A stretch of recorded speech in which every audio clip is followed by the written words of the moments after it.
This episode is brought to you in part by SunsetLakeCBD.com. It is our one-stop shop for everything CBD. Sunset Lake CBD has gummies. They have tinctures that are great for sleeping. At least they've been helping me sleep. They have pre-rolls. They have smalls. They have buds. They have CBD embedded infused coffee, which is fantastic. They also have CBD infused fudge, which is really great too. Sometimes too great for those of us with a bit of a sweet tooth. They also have salves that great for muscle aches with arnica, and I found it actually helpful for my eczema. And they have a lotion now that they have just introduced. Also fantastic for you if you want to hydrate your skin. Check it out, SunsetLakeCBD.com. They are a great company. They're a movement supporter. A bunch of burners up outside of Burlington. Their company is mostly employee owned. They have $15 minimum wage. They use integrated pest management, no pesticides, and 100% organic. And they also document the quality of their CBD. They have third-party testers come in and test the stuff, and so you know what you're getting when you go to SunsetLakeCBD.com. And they also just want to remind you, support those St. Vincent nurses in Worcester. We'll put a link to a donation page. They're still on strike, 13 weeks now, and Sunset Lake donated $2,500 to their strike fund, so that those folks can stay out there as this big Dallas-based conglomerate tries to hire scabs. But head over to SunsetLakeCBD.com right now, and Left is Best will get you 20% off. One word, Left is Best, 20% off, SunsetLakeCBD.com. Also, this episode of The Majority Report brought to you by the civic engagement podcast Future Hindsight. Join host Mila Atmos this week as she talks to Mark Rank, a poverty expert and the author of Poorly Understood: What America Gets Wrong About Poverty. Listen in to learn how American poverty is like a game of musical chairs and to understand the systemic factors keeping Americans poor. It is available wherever you get your podcasts, or just go to futurehindsight.com. And now for this show. The Majority Report with Sam Seder, where every day's Casual Friday.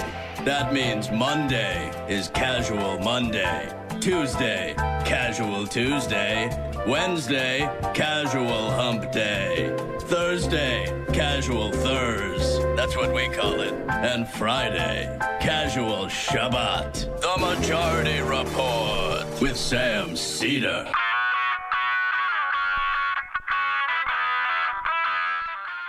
It is Friday, June 4th, 2021. My name is Sam Seder. This is the 5-time award-winning Majority Report. We are broadcasting live steps from the industrially ravaged Gowanus Canal in the heartland of America, downtown Brooklyn, USA. On the program today, Heather Parton, columnist at Salon.com, proprietor of the blog Hullabaloo, will be joining us. And Andrew Callaghan, the creator behind All Gas, No Brakes, will be joining us in the second half of the program. Meanwhile, Joe Biden's bipartisan fetish continues, and it's gross. Don't kink shame. I'm sorry. And the Senate parliamentarian now says Democrats have only one more bite at the reconciliation apple before April of 2022. And that's a little bit close to the election of 2022.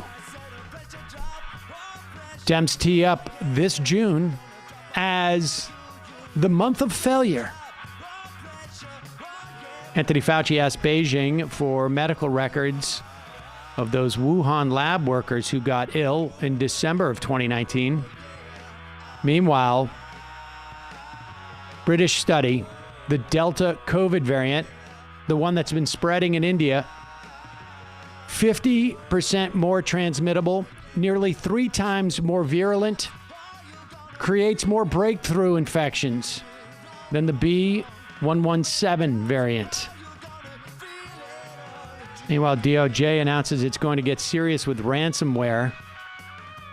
The FBI is investigating Postmaster Louis DeJoy. Speaking of joy. And jobs numbers underwhelm, however. But the good news is wages creeping up. All this and more on today's Majority Report. Welcome, ladies and gentlemen. It is Friday. Thus, you will notice if you are watching this program, I am wearing my soft collared shirt as I do on Fridays. I was going to say, is that a new polo? It is a new old one. I can't find the other one. And so it's maroon. I like it. Is this maroon?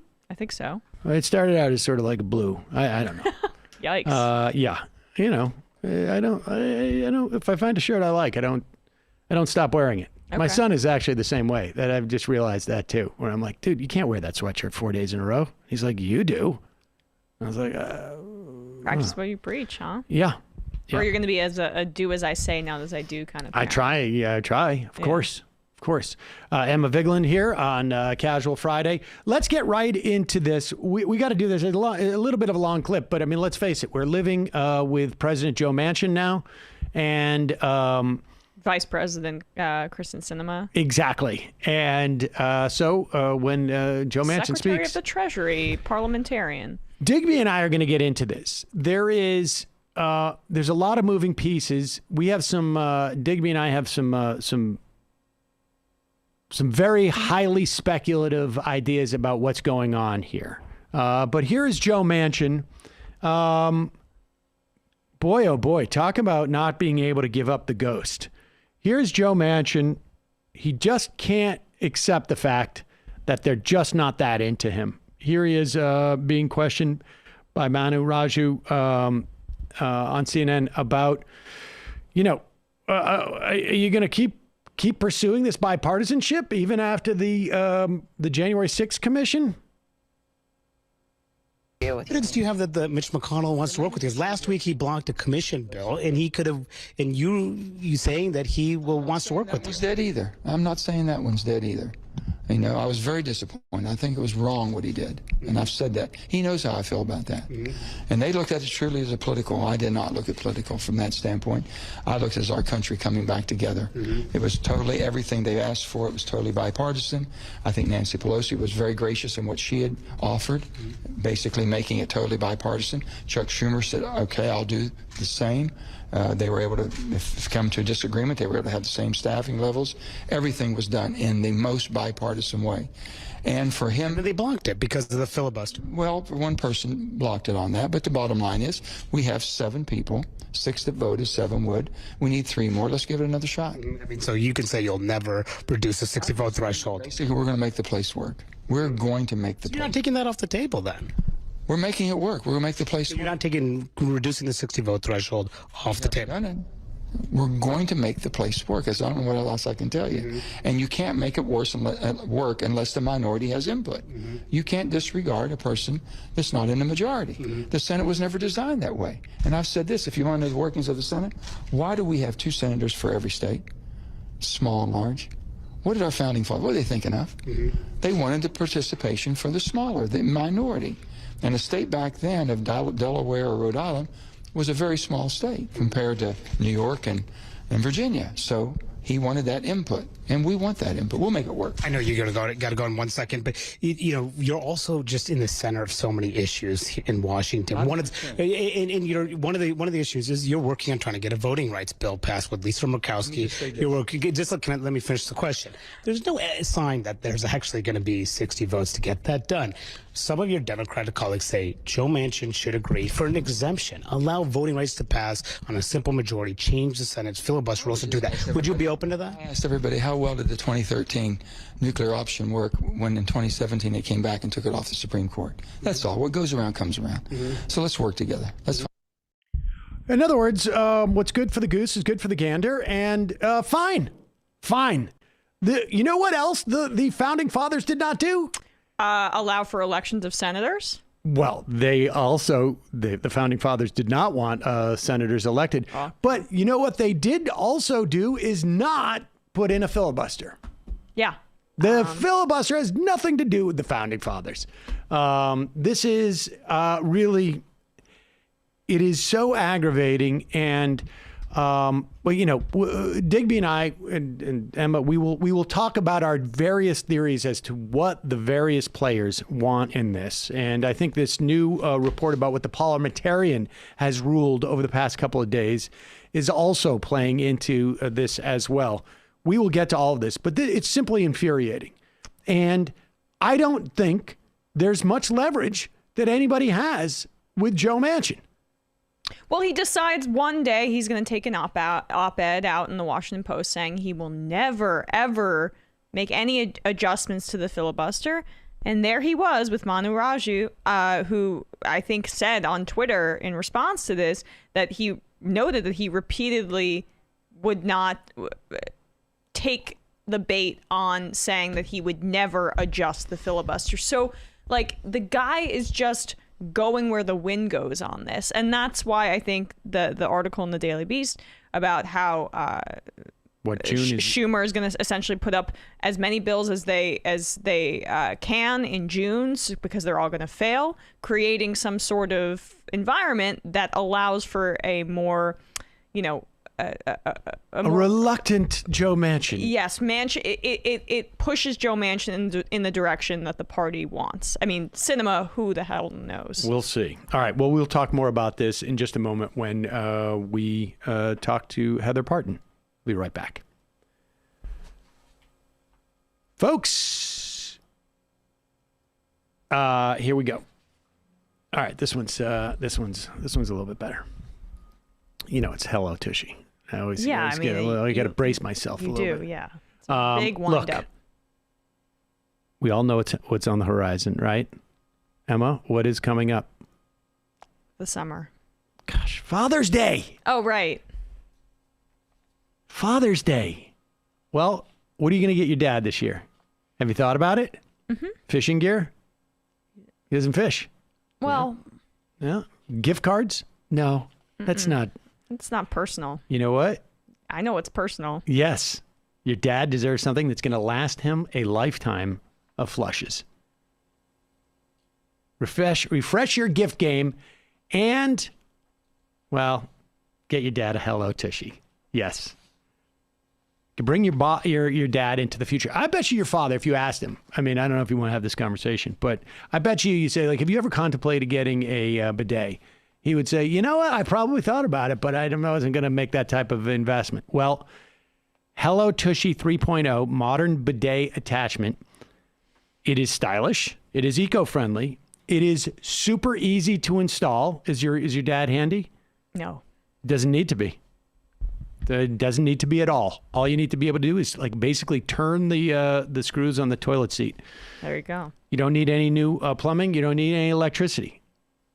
And it's going to help him from flushing his retirement down the toilet because you save 80% of your toilet paper use. Hello Tushy 3.0 cleans butts like a champ. And it cleans itself with the Smart Spray automatic self-cleaning nozzle. Every Hello Tushy bidet attachment comes with a 60-day risk-free guarantee and a 12-month warranty.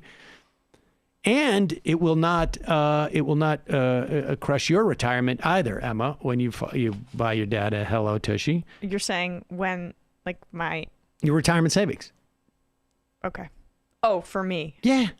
Jeez, I thought you were making a much darker No, point. what? No. Dad's already one of the millions of happy Hello Tushy customers. If he is, well, you can get him an upgrade to the 3.0. But I know your father is not that. This would be a great gift. It would be a great gift. Well, get your parents into the 21st century. I mean, actually, it's really not the 21st century. They've been using bidets for a long time, but just not in this country.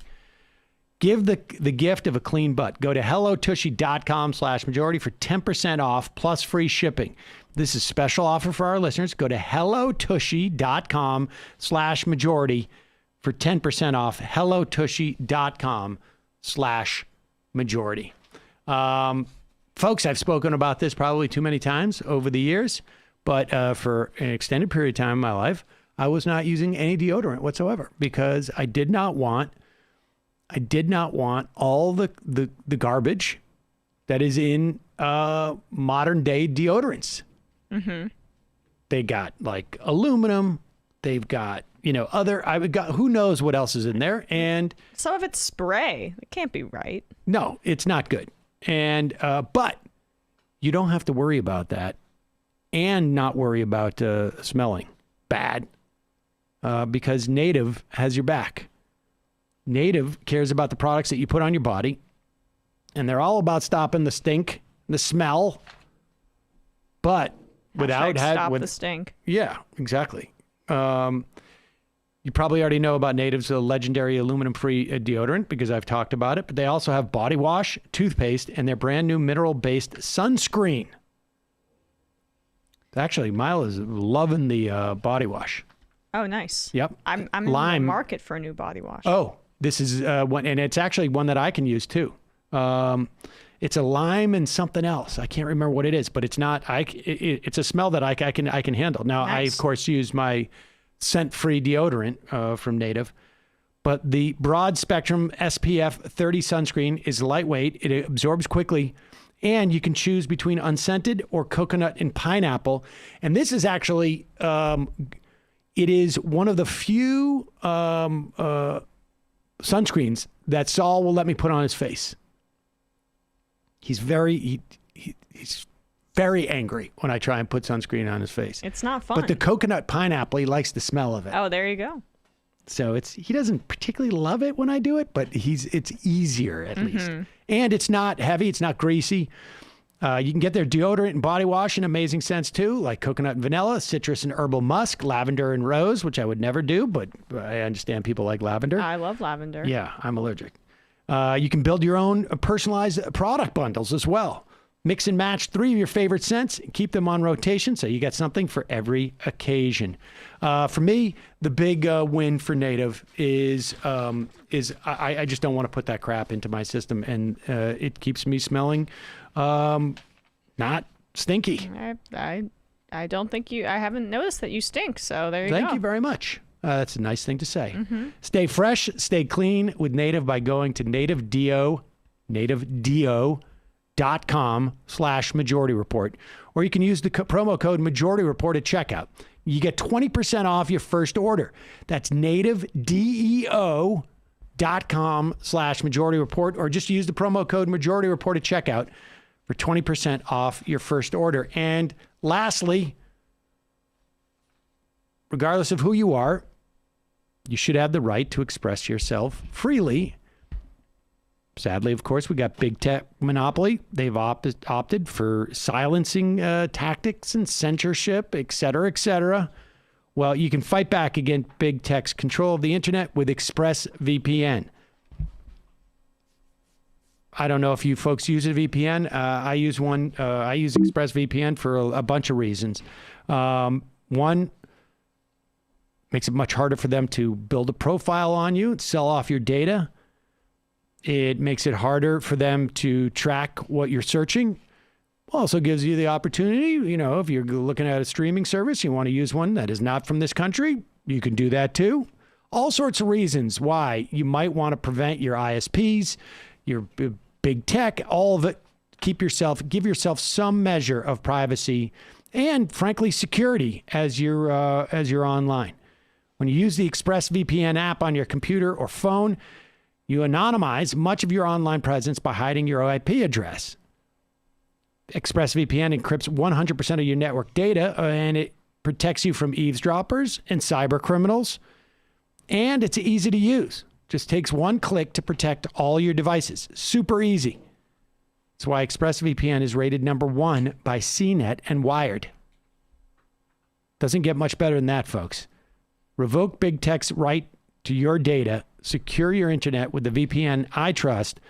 It's the only one I use for online protection. Visit expressvpn.com/majority. That's ExpressVPN, ExpressVPN.com/majority to get 3 extra months free with my exclusive link. That is expressvpn.com/majority right now to learn more. All right, let's welcome to the program Heather Parton. She is the proprietor of the blog Hullabaloo and also the columnist from salon.com. Hi, Heather. Great to see you. Heather, can you hear us? Here we go. I can. I'm sorry about that. No worries. Thanks for joining us today. My pleasure. Here, obviously, with Emma Vigland. Hi, Hi, Emma. So we played a clip to open the show of President Joe Manchin talking about how he is going to make the place work. He's going to make the place work, Heather. I He's know. going to fix the Senate single-handedly. He's a little bit concerned about the January 6th thing. He knows that Mitch McConnell knows that he was upset about it. Oh, well, that makes all the difference. And they're going to make things work. Since we're talking about presidents named Joe and how they're going to make things work, let's go back to 13 months ago. And now President Joe Biden, he's a co-president with President Joe Manchin. This is what Joe Biden had to say 13 months ago about what was going to happen with the Republicans. And the thing will fundamentally change things is with Donald Trump out of the White House. Not a joke. You will see an epiphany occur among many of my Republican friends. You know what the epiphany turned out to be? We can do this same thing without Donald Trump, just like we did before Donald Trump came in. Yes.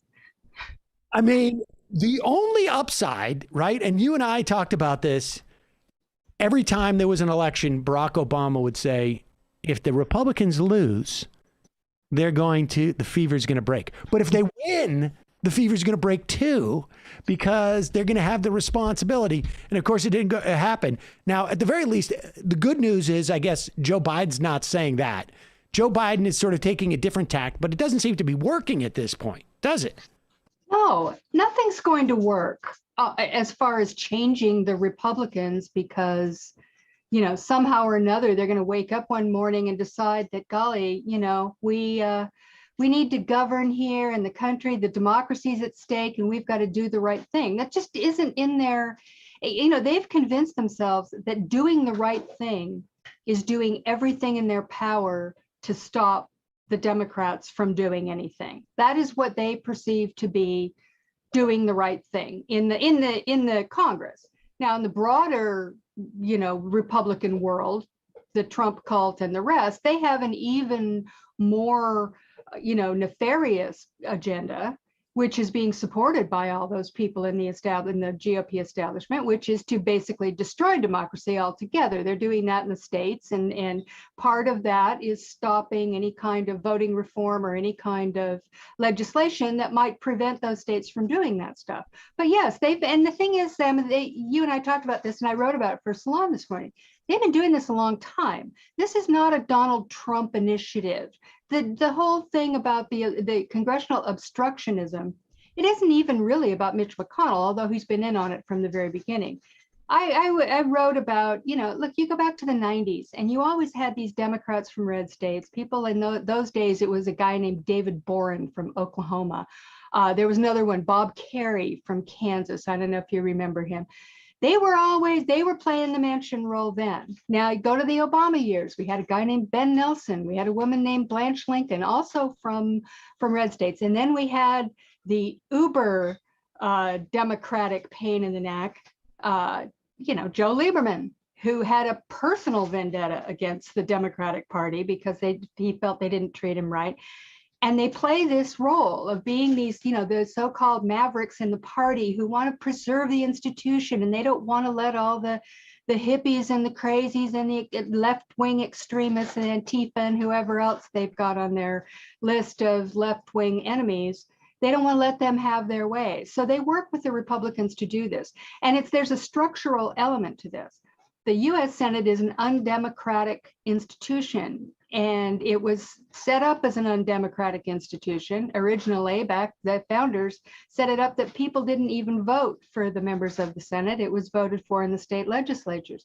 So it's undemocratic, particularly in times of political polarization, as we are now, as we were before the Civil War, when you have this preponderance of rural red states that we call them now, but they're conservative states that outweigh the majority of the people. We see that play out in the Electoral College. We're seeing it play out in the U.S. Senate over the last 20 years as the parties have polarized, and the red states have minoritarian clout.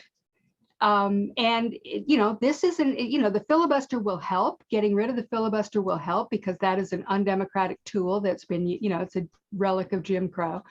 But that's not going to solve this problem, because the US Senate, as long as it is run by people who believe that their job is to stop anything the other side wants to do, it is a gridlocked, do nothing, completely useless institution for everything but, the direst emergency and maybe passing omnibus budget bills that have to be passed. Other than that, you can forget any kind of legislation, because they've just decided that this is just, it's a game that they're going to play to stop the other side. So we're seeing that play out now, and where Joe Biden lands on that, I honestly don't know, because he did seem to believe that, I don't know what, he didn't even think it was 1991. I think he thought it was 1971, when he was saying that. And so, he seems to have been enlightened a bit. But what difference does that make? Because unless he can bring in Joe Manchin like Lyndon Johnson used to do, and bring them in and, basically twist their arms to make them do his will, I don't know what will work with Joe Manchin. Do you?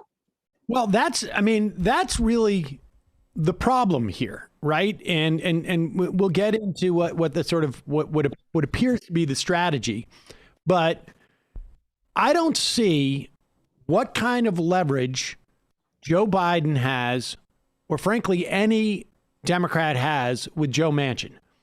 Joe Biden's approval rating has been between something like, 52 and 55% nationally.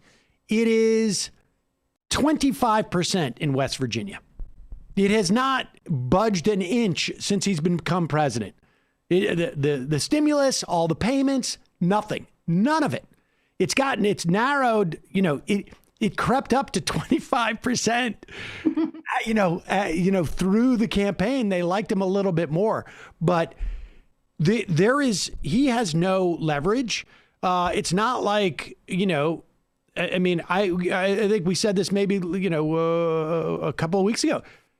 The one thing that it seems like the Democrats could do for Joe Manchin is, we're going to send AOC to occupy your office for like a couple of days and have a bunch of protesters. And Manchin might be like, that actually would help me. That might actually get me, of points if, and that's about it. Like, I honestly think that getting Democrats upset at him has value to him. Of course. And so it's tough to understand the leverage. So let's turn a little bit to this piece that came out in the Daily Beast. Chuck Schumer had written a letter, I guess it was about a week and a half ago, sort of outlining this thing, but the Daily Beast was teasing it out in this story about, setting up June as the month in which Democrats lose, or, and they're going to they're cheering for a month of Senate failure is what the title was. But before we talk about this, I want to talk about a piece that I saw on the Hill today too. You'll recall about 2 weeks ago, there was Schumer started to meet with the parliamentarian. And the parliamentarian some time ago, a couple of months ago, had supposedly issued some ruling that there could be multiple reconciliation bills beyond. Well, apparently that's not the case. She clarified, and there can only be two more. One in this fiscal year, and then one in the fiscal year starting April of 2022. Now, once you start getting into April of 2022, you're only 4 months out from 6 months out from the midterm elections, and then you're starting to freak out. That's a tough time to pass something because they're just cowardly. Mm-hmm. They now realize they only have one reconciliation bill, and that may explain why Joe Biden is so desperate to come up with even a tiny package with the Republicans, because you do a tiny package with them because you're going to need to do more in this one reconciliation if it becomes clear that Joe Manchin is not going to vote for any type of filibuster reform. Never mind like all the non-dollar stuff that you need filibuster to do stuff like the voting rights and stuff like this. But and so just with that information, characterize what it appears to be Chuck Schumer's strategy here for the month of June. Well, it's pretty obvious, because even in the Daily Beast article, they quoted, I don't know, 5, 6, 7 Democrats. When the headline said they're cheering on a month of failure, that's true. That's literally true. All these Democrats, including the new senator from California, Padilla, there were a bunch of them in there saying, this is great. What we need to do is put all these bills to a vote. We've got to make them, make the American people see what they are. And then if they fail because the Republicans filibuster one right after the other, Joe Manchin and Kyrsten Sinema, let's not forget her, because she's part of this too. Maybe more the Joe Lieberman of this era rather than the, what you might call the Bob Kerrey of this era, or not even him, I guess more like Ben Nelson. And they're saying that the idea behind it is to make Joe Manchin and Kyrsten Sinema and any of the other hidden anti-filibuster reform Democrats, and there are some, I have no doubt that there are some, semi-conservative Democrats out there who just don't want to say they want to preserve the filibuster. They're letting Manchin and Sinema take the heat for it. But these Democrats seem to believe that if they just show how obstructionist the Republicans are being, that Manchin will have a change of heart, and he will go, he will decide that he needs to reform the filibuster after all. And I guess, and there's also a second part of this too, which is that Schumer did add an addendum to that when he was talking about it in the article and saying, and if they don't, well, then we have something to run against them in 2022, which kind of, I'm going ding, ding, ding. Okay, good. I guess that's what we're really doing here, because I see no evidence that Joe Manchin is going to change his mind. I mean, maybe this is a grand kabuki dance, and they are all in on it. They've sat down in meetings, they've strategized it all out. Okay, Joe and Kyrsten, you go do your thing and pretend like you really care, and everybody else do this, and Biden, you do that. Maybe that's what they've done, but that would not be the Democratic Party I'm familiar with. I think it's always wise to take people at their word. When you see them saying something, actually believe that 99% of the time they're actually saying the truth in these situations. And I think that they may believe that they can change Joe Manchin's mind, but I just absolutely don't see any evidence of it. Last night he gave an interview to a couple of people. I think it was Manu Raju on CNN and Garrett Graff. And he said, no, I'm not, I see no reason to change the filibuster. Yes, what McConnell did on the January 6th commission was totally political. I was very disappointed in them. I was very disappointed. He was really kind of upset about that. On the other hand, he sees no reason to get rid of the filibuster and says that he will not put this infrastructure bill through reconciliation, no matter what. He thinks they can get a bill. I mean, I guess maybe $1 or $2 would be fine with him. Whatever he can get and call it bipartisan and say it's a win is what he wants to do. And that's that. So what we're looking at here, I mean, unless something really fundamental changes in this whole dynamic, we're looking at a stalled out Democratic agenda. Unless they do this one reconciliation bill. And remember, reconciliation requires 50 votes. So if they don't have Manchin on board and Sinema on board with the big reconciliation bill that maybe Biden has in mind down the road, If they don't have him on board for that, that doesn't happen either. So, I mean, our problem is not just the filibuster. Our problem is that we have Democrats who are not really on board with the Democratic agenda. And, you know, it's simple, right? I mean, we have these people who just don't want to do it. And they're refusing to admit that the Republicans that's fine with them, that they're actually being useful idiots for the Republican Party. And I don't know how to fix that. You know, the piece I wrote for Salon today was on this subject. And at the end of it, I was sitting there writing it and I'm going, what do you do about this? I mean, I don't honestly know. I mean, there's that structural problem with the Senate and the Electoral College, frankly, and gerrymandering in the House. We've got the states out there doing this stuff, which is basically trying to nullify Democratic votes and subvert the actual election process. I don't know what happens. I mean, any ideas? Because I'm kind of stymied on this.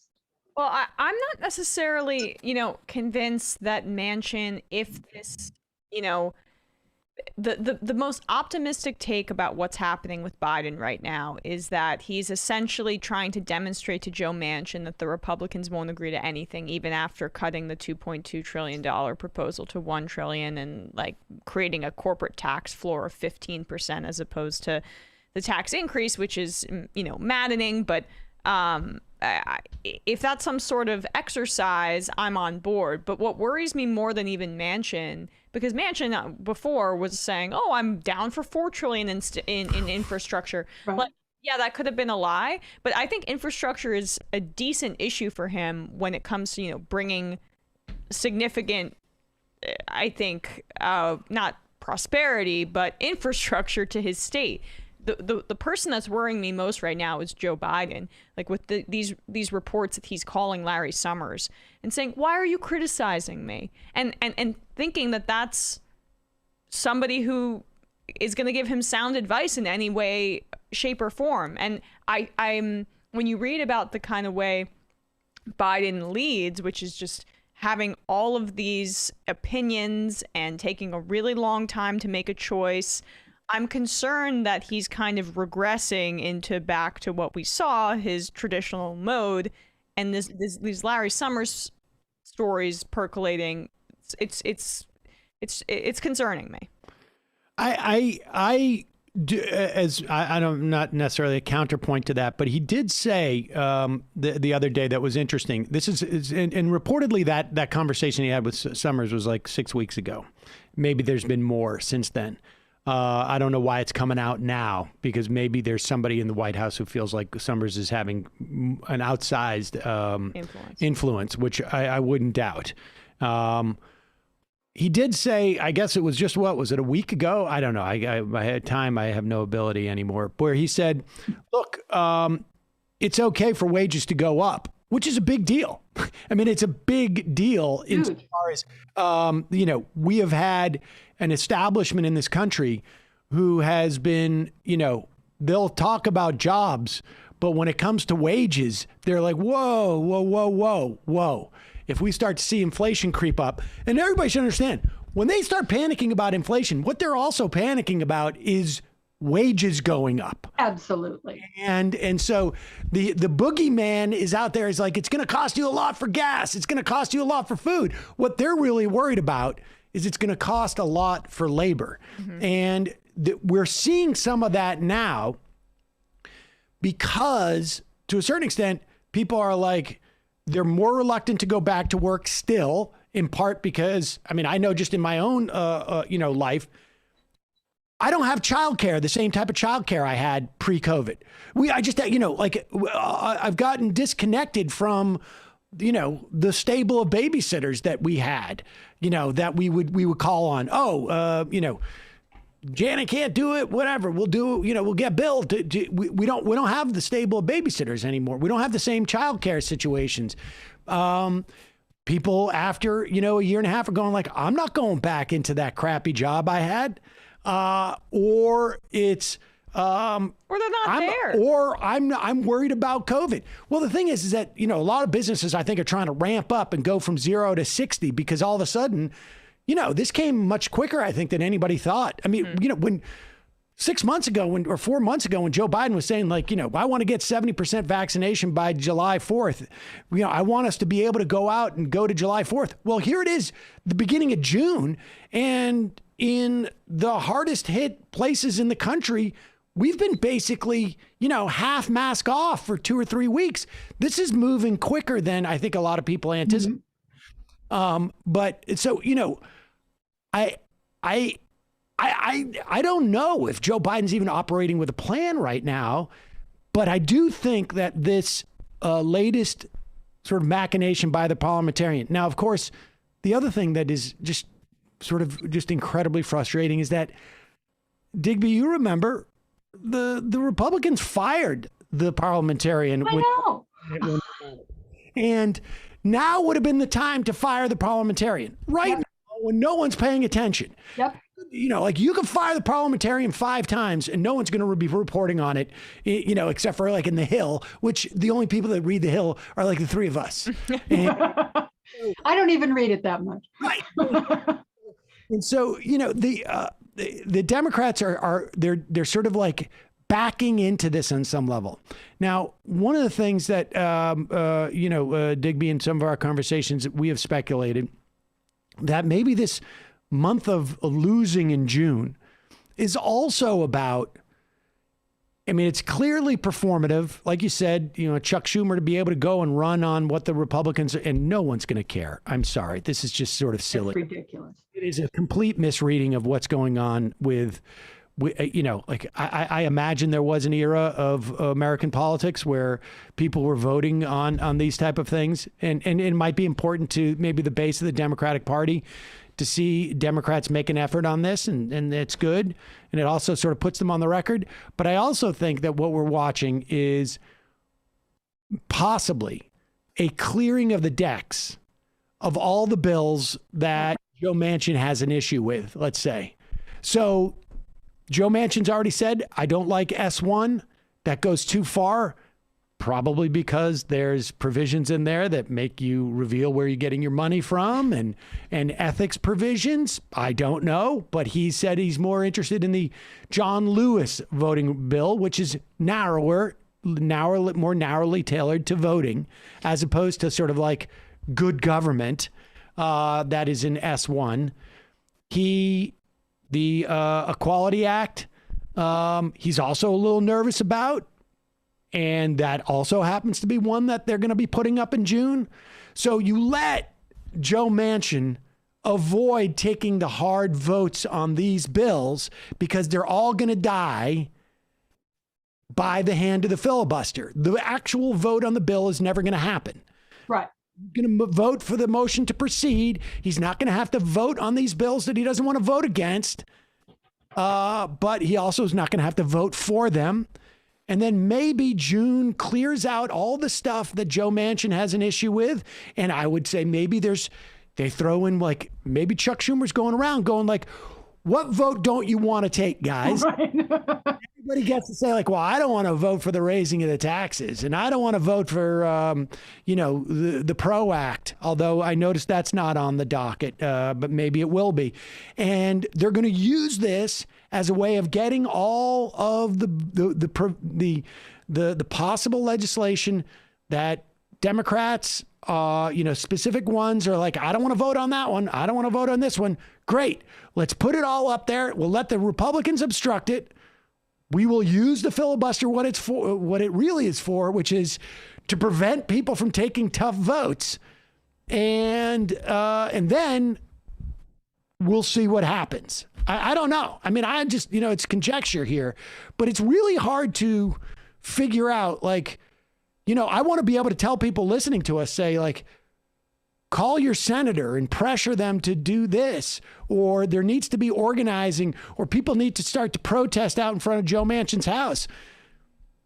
And I don't know what would work. Well, I mean, that's where I'm at. I don't know. This dynamic is just so incredibly difficult when you have, first of all, let's not let the Republicans off the hook here. I mean, you've got Republicans like, Susan Collins and Mitt Romney and all the other very, very concerned, furrowed-browed Republicans who they're just falling in line completely behind Mitch McConnell. They make a few little, gestures one way or the other. You've got Shelley Moore Capito up at the White House, basically negotiating, as a proxy for Joe Manchin. She's the other West Virginia. So, that's the negotiations going on between Biden and West Virginia, basically, and they're sort of working in tandem. Essentially, though, there's no such thing as any kind of bipartisan cooperation. So this is why we fall on the Democrats here to do what they have the power to do, and which they are not doing. The first being what you just mentioned, the firing of the parliamentarian, which the Republicans did it, and we didn't even blink when it happened. Do you remember? I remember it because I was paying attention, but they just said, "Oh, well, we don't like what she said," or he said. I don't remember if it was a man or a woman, but he said, "We don't like what she said," so we just fired him. And they got another one in who did what they wanted. They put in a parliamentarian who agreed to do what they wanted to do, and nobody blinked an eye. And that was a long time ago. That was 20 years ago that they did that, and that was in the midst. It's not like there was no political polarization at the time. We'd just gone through a hairy election in 2000, which most Democrats felt was unfair, undemocratic, and basically, it was a very dubious result. Let's put it that way. So, it wasn't like there was no, political churning going on, but they just did it. And we all sat there and went, well, I guess you can do that. Who knew, and the Democrats could do that too. They're not doing that. They're not eliminating the filibuster, at least not yet, or reforming it, or whatever they want to call it. They're talking about it a lot, but that's not getting us anywhere. So I don't actually know what the plan is beyond what I think. It's that little clue that Schumer said, well, if it doesn't work, we'll run against him in 2022. It suggests to me that is, sort of plan B here. And kill the agenda, and then we'll run against them for killing the agenda. And I just, to me, that just imagine what the Republicans are going to be running on, running against them. It sort of explains Joe Biden's comment this past weekend, where he was like, "You can't blame me." Right. Like, yeah. No doing anything. Well, right. I got a Republican Senate and I got 2 Democrats who are voting with Republicans all the time. It already sounds like it's a CYA situation here, and that's what Schumer's doing too. And look, let's be clear. There's a lot more to be gained by going after Chuck Schumer than there is Joe Manchin at this point. Because Chuck Schumer, he's the one who would fire the parliamentarian. He is the one who would basically push for that. And to a certain extent, the parliamentarian is helping Chuck Schumer with his CYA project, right? Yeah. I can't do it because the parliamentarian. Well, we all know you can fire the parliamentarian. We know that can happen. Mm-hmm. That person's just an advisor. They're meaningless. And so, maybe the idea is more pressure on Chuck Schumer. There were hopes that there would be, somebody who could scare Chuck Schumer, in a primary election. That person does not seem to have materialized in New York. And I think a lot of the stuff that we saw with Schumer over the past 12 months, prior to the past couple of months, was a function of that, where he was getting out there talking a little more, I'm going to do a press conference with Elizabeth Warren on $50,000. Mm-hmm.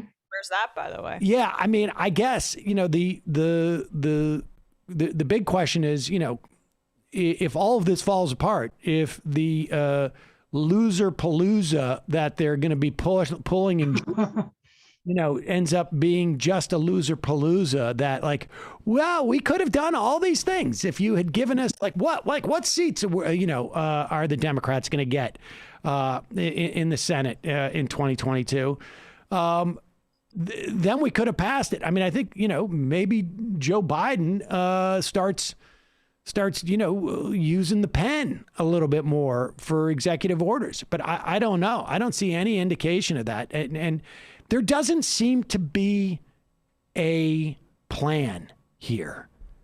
It just seems like they there was no strategy that was being applied here beyond we need to get this COVID relief bill out there. And then they're like, and then let's see what happens. But they're just assessing. They're not doing anything, it feels like. Well, I mean, and this is, as I wrote in my piece this morning, this is not new. It's been going on for at least 30 years. Ever since all the old, the old lions of the Senate and the House that were the Southern Democrats, when they finally, retired or shuffled off their mortal coil, the two parties completely realigned over the last 30 years, so that it's now this, it's red state, blue state. There are no liberal Republicans anymore. There aren't even any moderate Republicans. Not really. I mean, I guess you can call a handful of them. Certainly not enough to beat a filibuster, that's for sure. And you have these two parties that are polarized. You have had this dynamic. It's not new.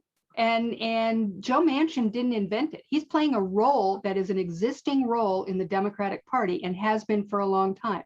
Look at Obamacare. When they started the negotiations for Obamacare, which they wasted a whole lot of time trying to get Republicans on board, and they made tremendous concessions to get them on board. They had 60 votes in the Senate. They had enough to beat a filibuster. Now, Teddy Kennedy, unfortunately, passed away in the middle of all that before the vote was taken. Bad idea again. They should have rushed that vote so that they had the 60 to beat the filibuster, but they didn't do that. Had a new election. You remember the whole horror there. They ended up, but they had 59 senators, and they still couldn't get the thing done because no Republicans would vote for it. And they ended up having to put Obamacare through reconciliation, and that vote did not include a whole bunch of Democrats. A bunch of Democrats voted no on Obamacare.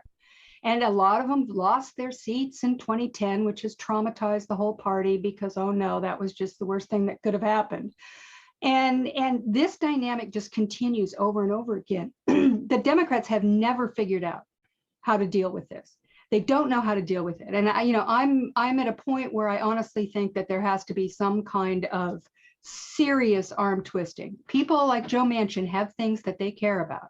They have things that they want done for their state. Now, I know right now in a 50-50 Senate, they're worried that Joe will jump ship and join the Republicans. He's not said he would do anything like that. In fact, I think the more likely one is Kyrsten Sinema. She's posing for pictures on Twitter with John Cornyn and giving big lectures about how the filibuster is it's a beautiful thing to preserve democracy, et cetera, et cetera. I could see her actually jumping to the Republicans because she's a shapeshifter from what she started off as a Green Party, left-wing activist 10 years ago. So she's not afraid to change her stripes. But that's what they're afraid of at this point, of putting too much pressure on these people because they're afraid. But that's a 50-50 Senate. And perhaps the next time we have a 52 majority, they'll be more motivated to try and change this. But this is a huge, huge problem. And I don't think we're facing yet the essential fundamental challenge we have before us. And that is when you have no such thing as bipartisanship, it just does not exist. It's gone. There's nothing unless there's an emergency or some good reason. I mean, they can't even name post offices anymore on a bipartisan basis. I mean, this is Mitch McConnell, the gravedigger of democracy, as he was dubbed in the New York Review of Books. Has determined that this is the path to power for Republicans. And it is. It has worked for them in the past. And I have no reason to believe it won't work for them again in 2022. We are in this same, it's like Groundhog Day here.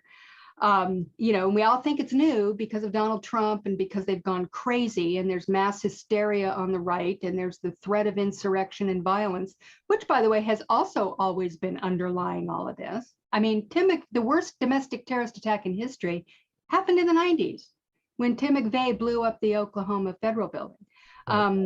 So this is not, that's also been part of this. I know I sound like an old person kind of saying, well, nothing new under the sun, but I mean, it's true. This has been ongoing. And I see, Loserpalooza, which I think is now the official name of this particular gambit. Loserpalooza I just don't see it. I just don't see how this works out. I mean, unless, as I said, if it's a big kabuki game and they're all in on it and this is what they've decided they're going to, they've mapped it all out, which would be truly amazing because Democrats don't actually have plans. I'm not hopeful. And that means the end of the Biden agenda, basically. I mean, what happens then? Yeah, I mean, I think that's accurate. And I think, I mean, fortunately it's June now. So if we really want to delude ourselves that Chuck Schumer's got a master plan, that he's, sitting at a massive whiteboard in his office where he's like, we're going to lose this one. We're going to lose this one. And then we're going to switch. And I've checked with everybody and we're all ready. We're synchronized. At the very least, we won't have to delude ourselves for more than 30 days, right? Yeah. So, and the only thing seemingly keeping the infrastructure talks from caving into like this measly nothingness is the Republican extremism. If they hold the line as Biden keeps inching or not inching, but like making leaps towards their figure, then okay, we still have a shot at this infrastructure package not being completely diluted. Well, that's, but that is a concern for me too, because the point that when Heather was saying that, Capetto is there negotiating on behalf of West Virginia and Right. Manchin, I'm not convinced that Biden isn't negotiating with Manchin. I mean, that's what's going on here. The pretense is he's negotiating with the Republicans. But I think what he's also doing is trying to get down to a number that Manchin is supportive of in this thing. And so that, because he's going out there and he's going I mean, you're telegraphing to the entire, to everybody what you're willing to take in terms of counteroffer, right? It's like, I'm trying to sell you this pen for $10. Emma, here's this pen for $10. And I just go, Heather, I'll sell you this for $5. Yeah. And I go back over to Emma and I'm like, $10. You're like, you were going to sell it for $5. I'll take it. That Manchin would have said, I would buy that pen for $15. That's what he said. I these know. Negotiations. I know it. And so, I don't see how the Democrats are. I don't see this as teeing them up for 2022, and I don't see it as. I mean, maybe they will, but and frankly, it is a very hard situation because I don't know where the leverage is here. I really don't know where the leverage is, and that is super frustrating. And and then the other point to this is that we've got a Republican Party where there seems to be at least some significant portion of it thinks that Donald Trump is going to be installed the president at the end of August. I don't know if that's because he's going on vacation for a couple of weeks and they want to wait until he's back from whatever it is, golf tour. But this is, but there's a substantial portion of the country that seems to believe this. Including Donald Trump, apparently. Evidently he thinks, and by the way, this is an interesting little side note that I hadn't heard for. He also thinks that Democratic senators, David Perdue and Kelly Loeffler, and a couple of other ones, I don't know who the other ones are also going to be reinstated. That the whole election's going to be, any losses in the election are going to be overturned and they're going to be reinstated into the Senate as well. So maybe that's it. They're all holding out so they can take the majority in August, and Trump will be back in the White House and everything, we'll have the status quo again, which is, of course, totally possible. I mean, it is, it's a distressing situation, frankly. And I don't know, I mean, I think the best I think the progressives can do right now is, pressure folks like Schumer, pressure, to the folks who actually have the ability to do something, like even fire the parliamentarian, get another couple of reconciliation opportunities. Do it 2 or 3 times, fashion two. They can get Manchin on board. They need 50 votes. Yeah. And Or maybe work on Romney, or maybe work on I don't know, Susan Collins or somebody to vote for reconciliation. I don't actually know. And of course, the big one here is the voting rights bills. There are two of them, one of which Manchin has suggested that he might be willing to vote for. Whether he'd blow up the filibuster for it, there's no evidence that he will, because voting rights bills have to be bipartisan, which may be the most fatuous thing the man has ever said. And that's saying something, because he says a lot of fatuous nonsense over and over again. But that one, I'm going, really? You honestly think that voting rights bills are going to be bipartisan? What planet are you from? well, he's not from planet Texas. He's not from planet Georgia. He's not from planet Wisconsin. He's Florida. not from planet Florida. Because in those planets, the bills are not bipartisan. Right. Right. I mean, it's insane. And, and in fact, it kind of occurs to me as we're sitting here talking about it, I wonder what is going on in the states, on the Democratic Party in the states. I mean, we do ostensibly have individual parties in these places like Arizona and Wisconsin. The true threats here to the voting rights are in places like Wisconsin, Texas, Georgia, Michigan, Pennsylvania, Arizona, the usual suspects in the sort of purple states. And that I wonder whether or not there is activity there that might be a place where pressure can be put on Republicans in those legislatures. I mean, they're as right wing as it gets, but that's where the action is. That's where this voting, I mean, it's more than vote suppression. It is like I put it before, it's Democratic vote nullification is what they're looking for. And electoral system subversion, which means they're going to, overturn elections, run these audits, do all this kind of crazy stuff. And in the process, of course, reduce anybody's belief in the system at all. I mean, none of us, right wing, left wing, in the middle, are going to look at our elections after they're done with it and go, wow, that works pretty well. I mean, we're going to be just, there will be no longer any faith in the system. And of course, that's the objective. And so maybe there's some work being done in the states that I'm unaware of, that these parties, I mean, I know they're out there going, this is crazy, these people are nuts, we don't know, but is there anything specifically, any kind of a specific plan? Because honestly, I just, they were begging in Texas when they walked out the other day and stopped that bill temporarily, probably, from passing. They were out there on the microphones going, Washington, where are you? We need you. You have to pass these bills. I don't think Joe Manchin heard that or cared. Sinema didn't seem to, and she's right in the heart of this whole problem. She's in Arizona, where they're doing it right before our eyes, and she is still out there going, yeah, well, that filibuster is very important. So, Washington, I don't know if it's going to rescue us on this. I don't feel very confident that that's going to happen.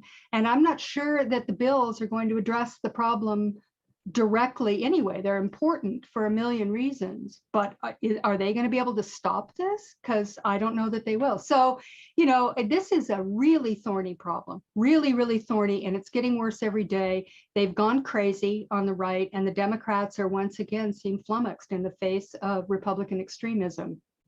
Everything old is new again. We should also add, Arizona, another place where Biden's favorability is under 50%. Yeah, I think he's at 45%, maybe favorable in Arizona. So it's, I've seen people who say, like Biden's got to flex his muscle. Well, in certain areas, he's a little bit weak. Yeah. And I'm not even talking from a policy standpoint. I'm just talking from strictly where his political leverage is. It's not. Good way to body build is to pass a significant infrastructure bill that has wide support throughout the country. I mean, I think it's the only thing I can imagine as to why it's that either they believe they got to pass this by mid-July, I think, as they have said in the past, and that they only need 4 or 5 weeks to get this thing done through reconciliation, or 3 weeks, and that's the way it's going to go. Or maybe just, I don't know, Biden's running out the clock. I mean, I just don't understand why they're continuing on with these. It was supposed to end at Memorial Day. It didn't. If when we come back from the weekend and Capetto and Biden, I don't know what they could agree on. I don't even know what she's bringing to the table.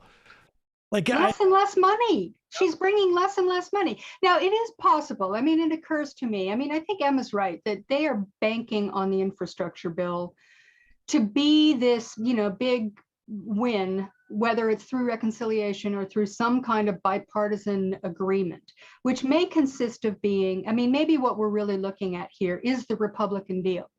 $200 billion added to the, 700 billion, whatever, that they, that's what the ending bill will be. It's, bipartisan, or Manchin agrees to reconciliation, and that's that. All right. That's what it is. We got to take a quick break. Digby, always a pleasure. Thank you. Thanks for having me, Sam. All right, quick break, and then we'll be back. We got a couple of seconds. We'll wrap it up.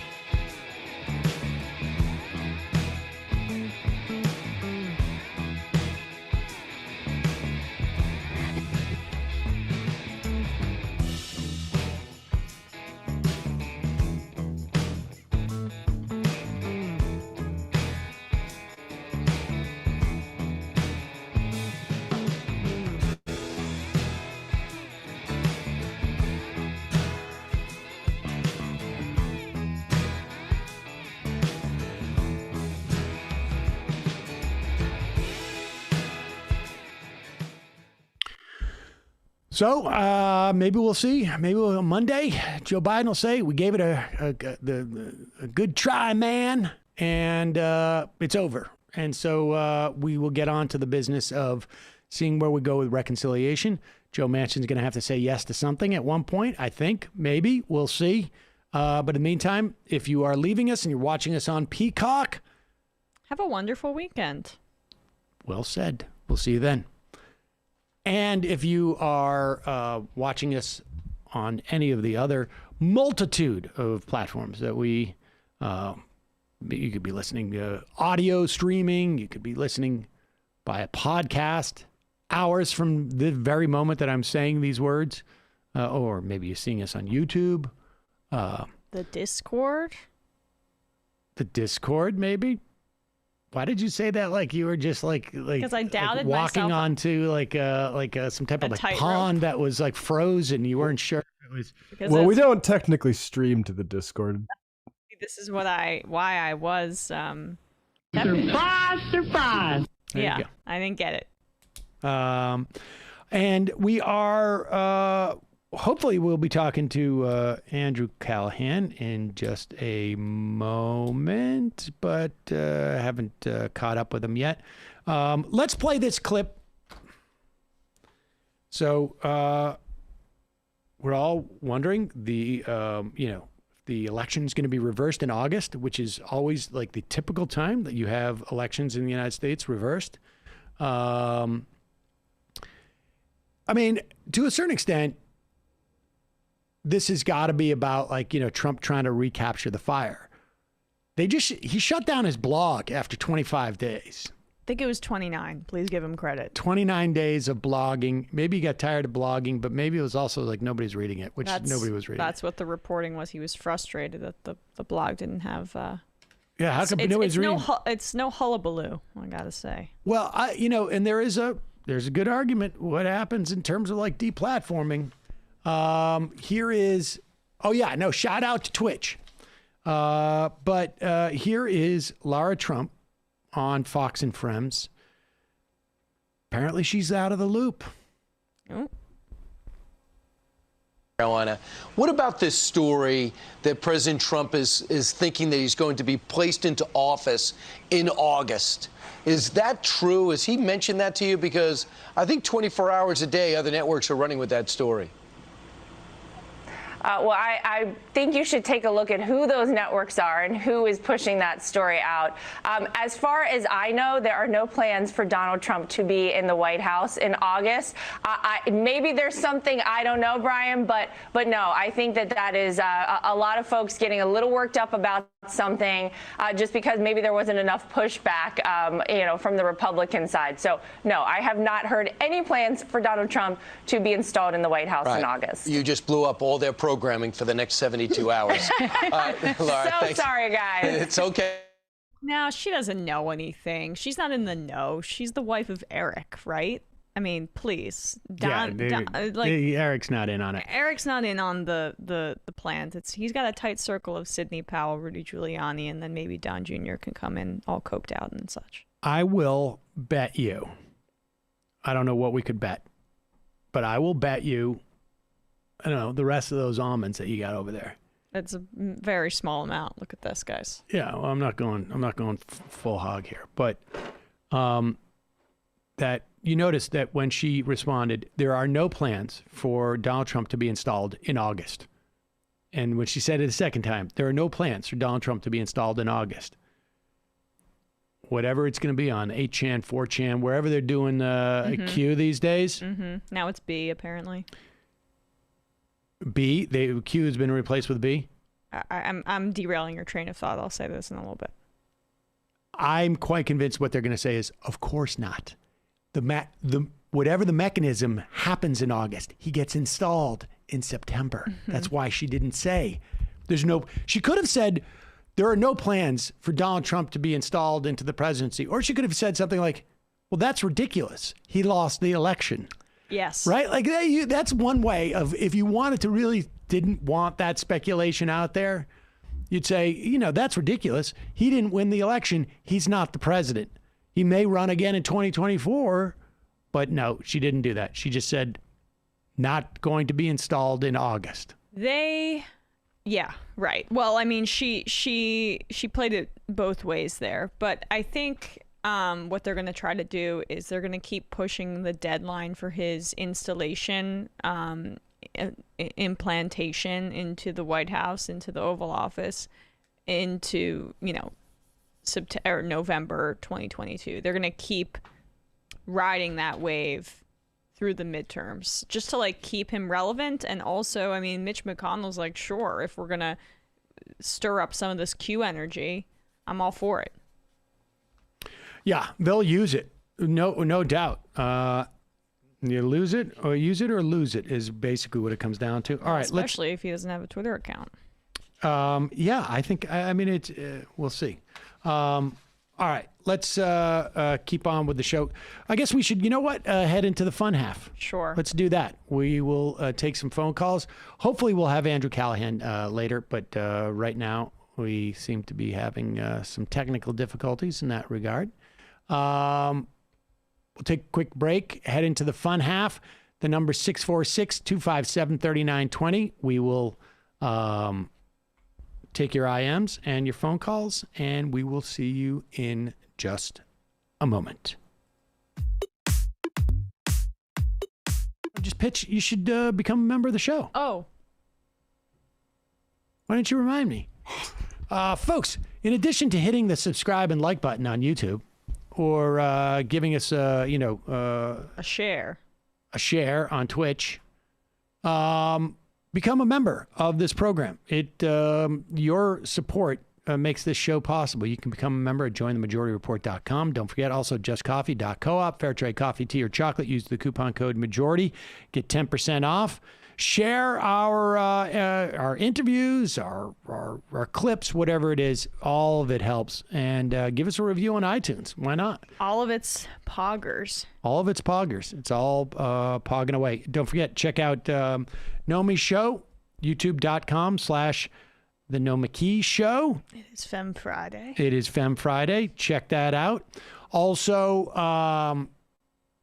Matt, what's happening in the Matt Leckian entertainment universe? Yeah, I did a deep dive into an old Crowder segment from April of last year where he's saying that all the COVID deaths being recorded were actually flu deaths, just miscategorized. So we revisited how sort of early COVID denial narratives set in. And also Kurt Hackbarth of Jacobin came on to talk about AMLO and Mexico's upcoming elections, which are the biggest in that country's history. So some discussion on Mexican democracy last night.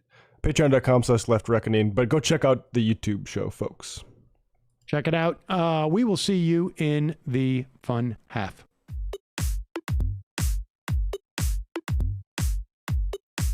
Left is best.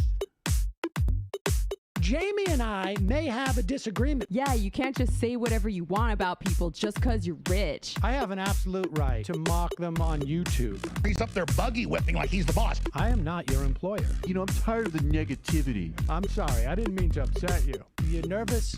You're a little bit upset? You're riled up? Yeah, maybe you should rethink your defense of that, you fucking idiots. We're just going to get rid of you. All right. But dude. You want to smoke this joint? Yes. Do you feel like you are a dinosaur? Some good shit. Exactly. I'm happy now. It's a win-win. It's a win-win-win. Oh, hell yeah. Now listen to me. 2, 3, 4, 5 times. 847-906-501-457. 2, 38, 56, 27. 1/2. 5 8s. 3.9 billion. Wow. He's the ultimate math nerd. Don't you see? Why don't you get a real job instead of spewing vitriol and hatred, you left-wing Limbaugh? Everybody's taking their dumb juice today. Come on, Sammy! Dance, dance, dance.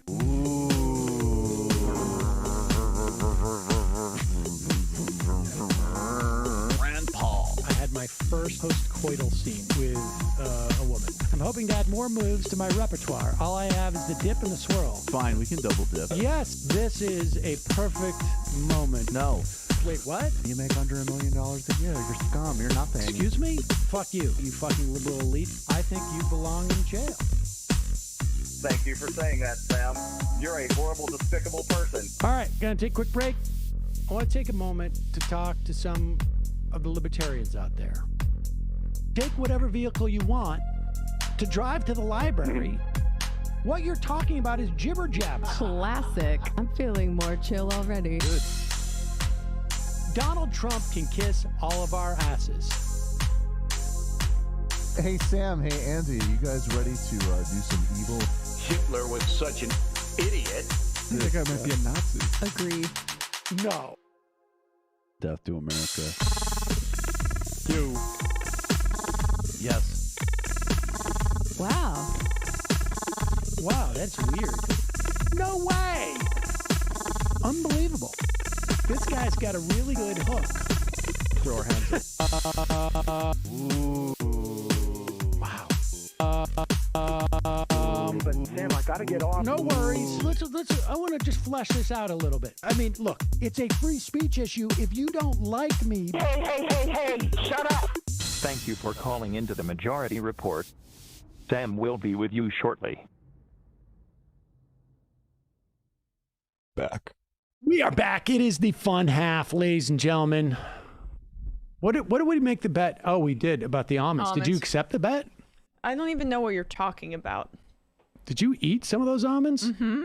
So, yeah, that sounds like somebody who's afraid of losing the bet. Yeah, it sounds like someone who's confident in the bet. I don't even know what the bet was. It was that they're gonna say that she was sending a code that it's really going down in September. Yeah, I mean, I think we semi-agreed. So. And now you're weaseling out of the bet, already eating all the almonds. I'm hungry, folks.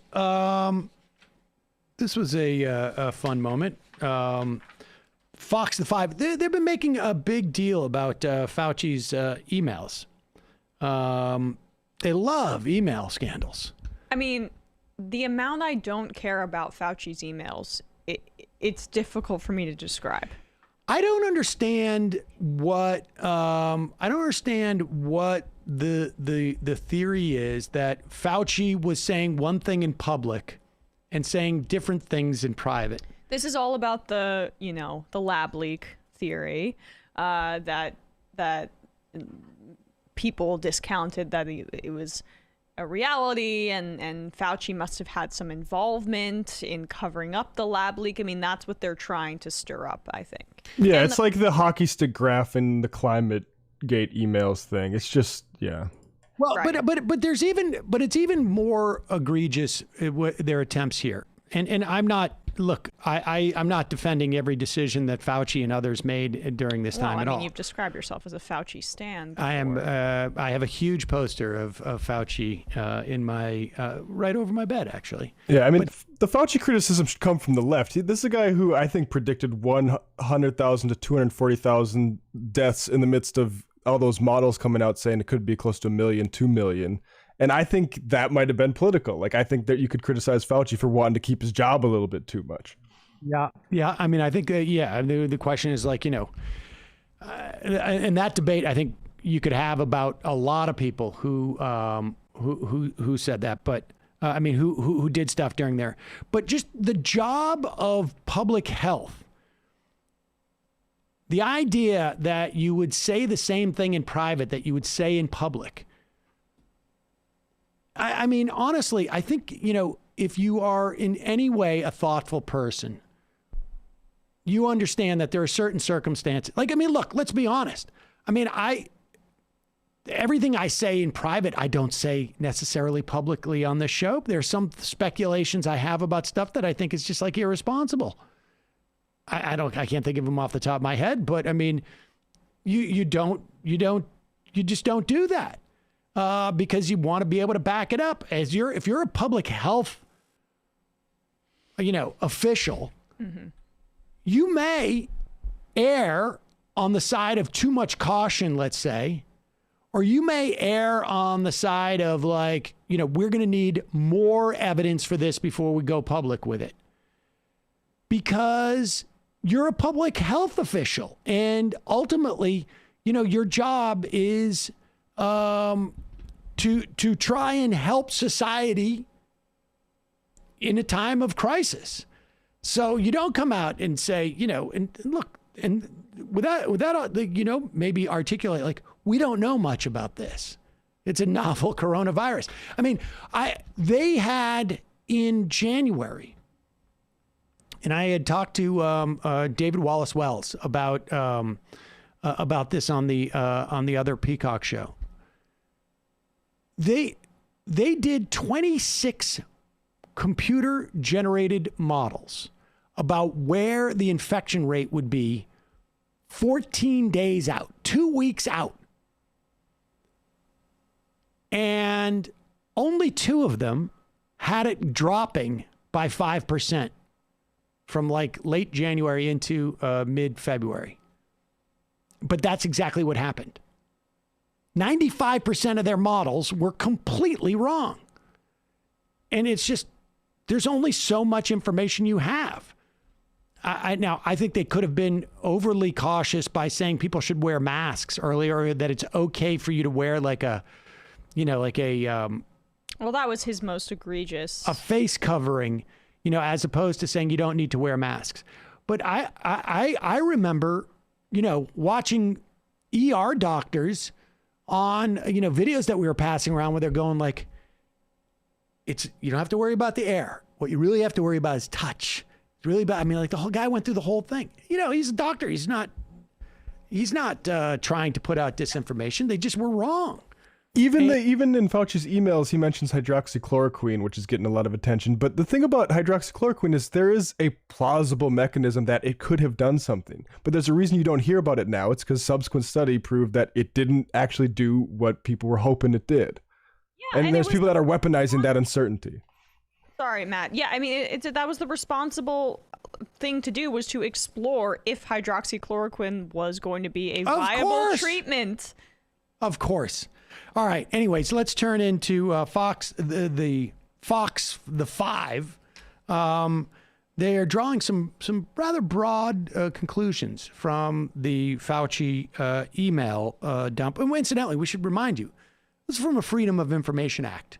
That's why we know this stuff about Fauci. Wasn't an email leak. They the right wing keeps saying it's a leak, and I thought they were all into prosecuting leakers, but but the idea is that they say it's a leak to make it sound More salacious. More like we're seeing secret things. Not a FOIA.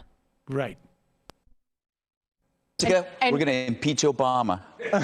Well, we're going to go to break, and then we're going to talk about what the feasibility of that happening.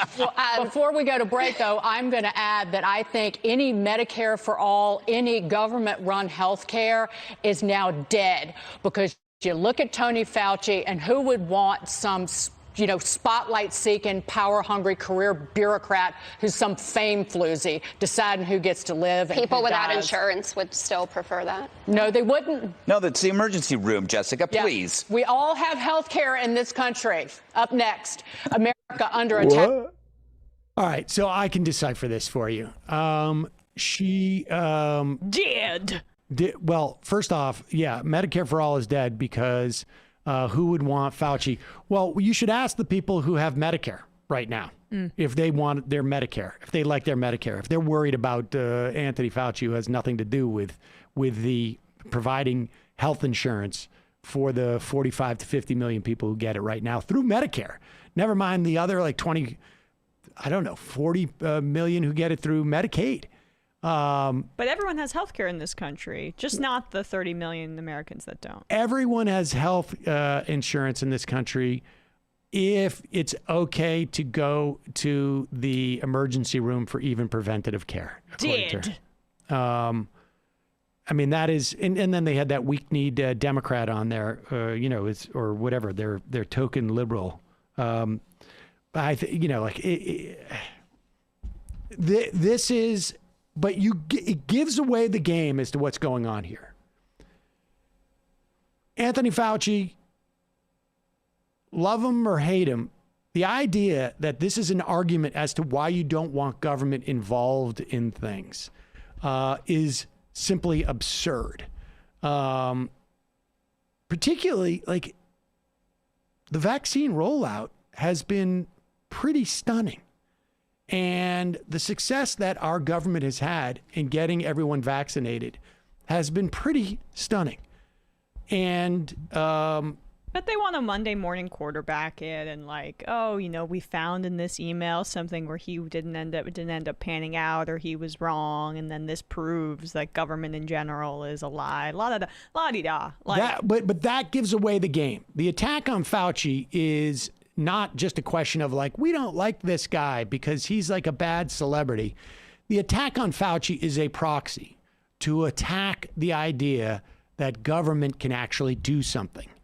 And so this attack on Fauci is also, which is not to say, again, Fauci deserves criticism for stuff just like everybody else does, but they are using it as a proxy.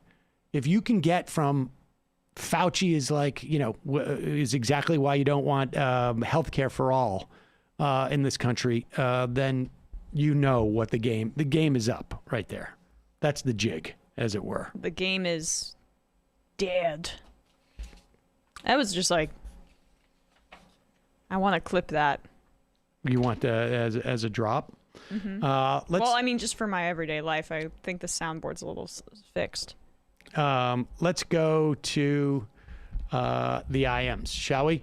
pH balance. I'm literally so stoked you guys are going to be talking to Andrew today. It's like seeing two of your favorite things come together super unexpectedly. pH balance. I've got some bad news for you. We don't know where he is. Here's Suit Harry.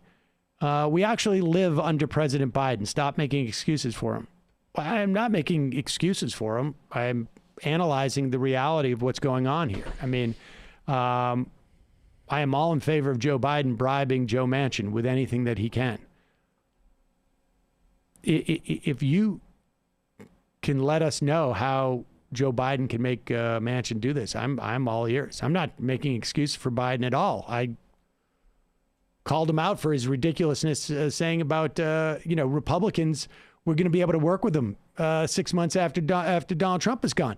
And make no mistake about it, when Joe Biden came out and said we need Republicans, and when Nancy Pelosi came out and said we need Republicans, that garnered not one net vote for Democratic Senate candidates or Democratic House candidates. You went out there. You pushed bipartisanship. You said we need a Republican Party. Well, you got it. I love also too, I didn't get to, kind of dissect this with Digby, but the concept that Republicans, it might be effective as some sort of D storyline, but the fact that they're going to use, Republicans didn't vote for this, we didn't pass this because of Republicans, as some sort of electoral issue, as opposed to doing something. Right. I think the left has to distinguish itself if it does that by saying, this is why Bernie was the only option, because you can't actually work with these people because they don't want to do anything. Because I'm tired of hearing about Manchin cinema, honestly. This is Schumer and Biden now. You promised this, and now you have to deliver. Control your party. Right. Figure it out. That sounds like a you problem, not a me problem. And Biden's got to maybe just start using the pen. Like, if I'm not going to get X, Y, and Z, I'm going to do it this way. Here's the $50,000 on the college loans. Here's the, whatever it is. But at one point, they've got to take responsibility for it. No doubt. Eve Fartlow was such a success, says Jim from Charlotte. Can we get Kristen Enema trending now too? Mellow Matt, these founding fathers tried talking points. Are Manchin and Sinema just using fallacies to defend the filibuster and their complete disregard for the political process that isn't working? Well, but the bottom line is, they're using the filibuster to protect themselves. That's basically it. Eric from Iowa, I am finally trying out some of that sunsetlakecbd.com for you. Thanks to you guys. You will not be disappointed. Moon in the Lake, that BS from Manchin, and you hear it from others. The equal number of senators from states was a way to preserve slavery. That's it. That's why. Sashab, why can't they adjust the filibuster to make it 55 votes instead of 60? Also, it's my birthday today. Longtime listener. Can I get a shofar? Yes. They can. Sashab, they can. They're just not doing it. Boston Bernie Bro. Sam, do you realize that you broke character and complimented Tim Heidegger on Wednesday? It was a great bit while it lasted. I did. You did. What did I compliment him for? Some bit he does. No, I said somebody reminded me of a Tim Heidegger character. You were complimenting how good he was at. What? We can't hear you, Brendan. You broke up. I was saying you complimented him on his acting in some capacity. I complimented Tim Heidegger on his acting? In reference to this person or this character. Oh, no, I think you misunderstood me. I said, this is like a Tim Heidegger character. Like that type of guy. Oh, and this is a neutral assessment of his character. You just referenced him neutrally, which is still, a reference. It's a little bit of pejorative. I found that the guy that we were referencing to be obnoxious and horrible. Sam, you switch your dating handle on Hinge to Soft Collar Zaddy. Says kid tested Politburo approved. Do they have handles on Hinge now? I don't know. I don't pay that much attention. Last I used it was Nerd Cheetah. Do you have any idea what people, group, entity in New York is behind the creation and imposition of the public school and educator evaluation scale known as HEDI? I plan to use this this summer to try and get that tramp out of my life, but it's crickets when I reached out to my union assembly member. If I find out, I'll let you know. This crap is ridiculous. Happy Friday. Thank you. Rampage Toaster. Sam, I am once again losing it, bro. What happened to my favorite drop? Oh, I don't have it on this thing. We got to work on that. We got to work on a new system. U.S. government fiscal year runs from October 1 to September 30th. So getting another reconciliation bill not until April can't have anything to do with fiscal years. I think it has to do with the fiscal years in which the budget is set. And so I think you set for the future year. Maybe it's not the fiscal year, budget year. I don't know, but it is not until April 30th or April 1st, I think. Eric from Iowa, not to sound like a downer, but with Manchin as he is, it sounds like we're completely screwed. Well, we'll see. Tom Cruise, I really think this tweet really distills the disagreement between Greenwald and others on the left in a very clear way. Which tweet? Let's see. I will go to that tweet. Not an easiest thing to do sometimes. Okay. Let's see. Between Carl Behar and Glenn Greenwald.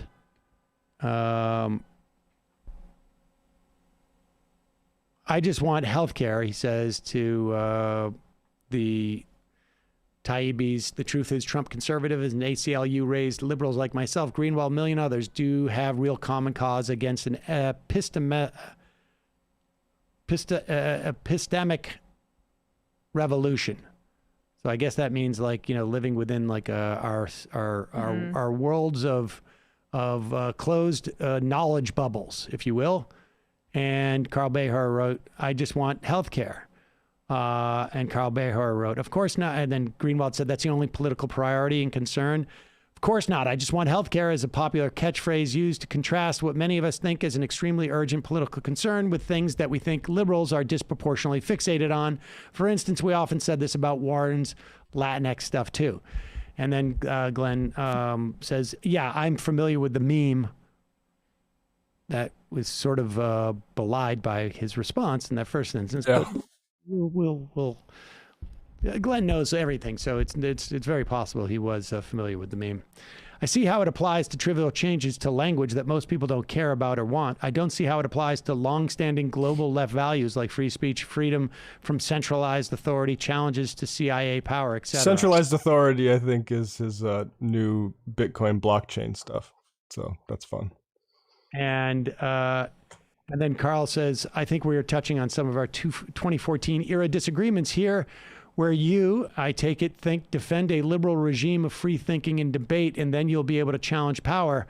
Well, I think you can't actually defend such things until you have power. And there you go. Well put by Carl, I think. I think so. And I don't see how Trump conservatives are really terribly concerned about centralized authority. I mean, I feel like Trump's supporters are probably very into centralized authority. Yeah. Well. It's just that they want it to be embodied in one human being. Very centralized. Yes. Highly incredibly centralized. Concentrated. Challenges to CIA power. I mean, he's bringing in his stuff, but all right, interesting exchange. I would tend to agree with Carl Behar in that instance. Here's Suit Harry.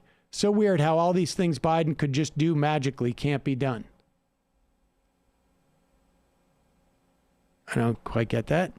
A great leap forward. Did anyone mention that Manchin was affiliated with ALEC? My guess is both Manchin and Sinema are on the Koch payroll. As with most things in America, if you're looking for a reason, start with corruption. Tom Cruise, here's the text. Oh, all right. Well, now you're sending it to me. Bejar replying, yes. Clown Shoe Mike. With Don Jr. on Cameo now, can we get him to call out Cold Feet Crowder? That would be fun. Majority Report wardrobe coordinator. Manchin is correct. If Democrats reform the filibuster, Republicans will eliminate it as soon as it's convenient for them, just like the judges in 2013. That's why Democrats should just effing eliminate it now. Hell yeah. Also, Republicans are going to get rid of it anyways. They might, but I don't know what legislation they would want to pass. All of their, crown jewel stuff is tax cuts for the rich, which they can do through reconciliation.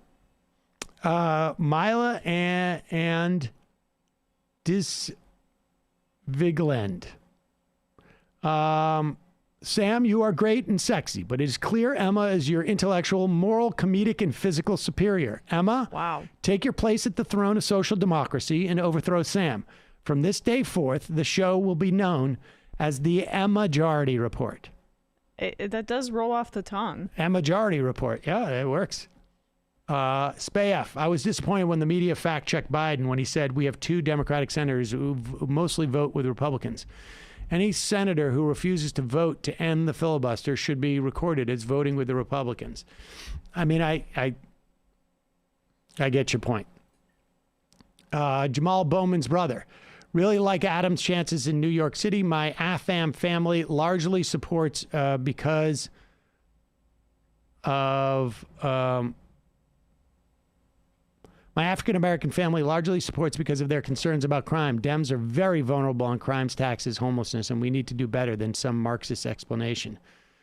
Mickey 7, not the cooling saucer of democracy. The Senate is the killing jar of democracy. Jimmy Files, this whole thing makes Biden seem so weak, and the idea of running on Republican obstruction is not going to work. Voters don't care. Biden needs to bribe or blackmail Manchin and Sinema. Who cares? Just get something done or voters will send him back. I agree. Lost it, bro. When I hear the word parliamentarian, that's when I reach with my revolver in Minecraft. Do you know that song, Matt? Volcano Suns? I do not know. It's a great song. It's a great song. Let's see, where are we here? Mickey 7. Oh, we did that one. Lost it, bro. No shout outs to Twitch. What are you talking about? We did a shout out to Twitch, requesting a Twitch portion of the show and calling it the Pog Halt, or the Pog Half. True North politics in regards to Trump and company on August election reversal. It seems to me that like it's a strategy to reactivate his base. Yes, specifically against those in the GOP who want to push Trump out. Trump thinks if he can blame the deep state and the GOP for fighting the election reversal, he can use that aggrievement to sustain himself long enough to be the presumptive nominee in 2024. I think there's some truth to that. Mm-hmm. Madonna 816, I don't know if you've mentioned it because I just tuned in, but you're not streaming on Facebook. Yeah, we have some technical problem today. Hey, Sam, do you guys have a deal where you can subscribe to both Majority Report and The Ring of Fire? We don't, but you know what? I'll talk to Scott about that. I think we're in a position to do that now.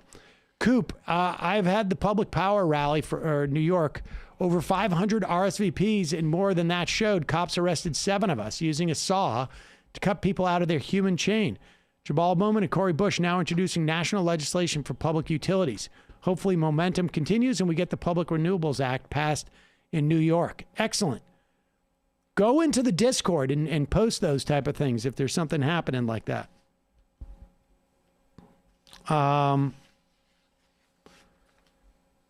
Let's tune into Ben Dominic. He's been interesting lately on Fox News. What is he? Is he filling in for somebody or is he just... I think there's like a rotating cast now that they have where they're like giving tryouts basically at 7 p.m. Did you just say Ben Dominic's been interesting? It's been interesting to see someone so lacking in charisma. Yes.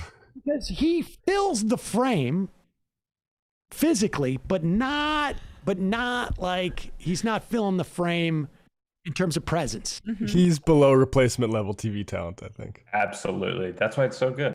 That's why it's so good. That's why I find it super interesting. You know what? It's a very static image because he does fill the frame, as you say, so artfully, but his face doesn't really move, his body doesn't really move, and his inflection doesn't change whatsoever.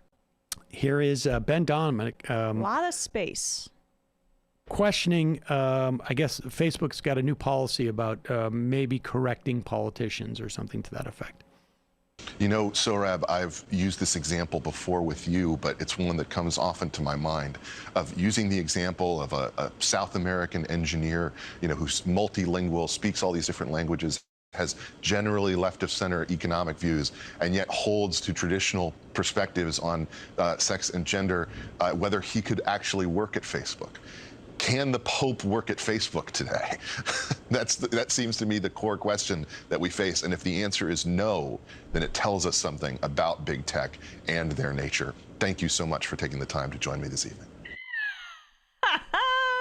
Can the Pope work at Facebook? I don't know. If the smoke is white, the Pope can code. What kind of like test is that for anything? Can the Pope work here? I mean, it would be awkward. Can he though? It would be. The Pope can keep secrets though, so. The Pope could keep secrets, but it's also like, dude, why are you dressing like that? It's awkward. Religious discrimination. We are. What places can the Pope definitively work? Probably one. The Vatican. That's definitely one. Is there other? Yeah, because presumably, like Facebook, you could do something at like Coney Island, I think. Facebook doesn't pass the. He'd be good in the Big Apple Circus, like the outfit. Right. What a weird litmus test. Could he work at Majority Report? Could I don't know? Could Benjamin Netanyahu work at the Facebook? Actually, the Pope could work at Majority Report better than he could work at like the Federalist, I think. I mean, we'd have some difficulty on certain issues, but on others, I think we'd have a lot more like wealth and say like. Pope would be good. It would be yeah. a addition to the show than Benjamin Netanyahu. Benjamin Netanyahu's probably more suited for Facebook, though. But look, I'm open. If these guys want to come on, the Pope or Benjamin Netanyahu or Ben Dominic for that matter, and we could just work on the show and, we'll have arguments.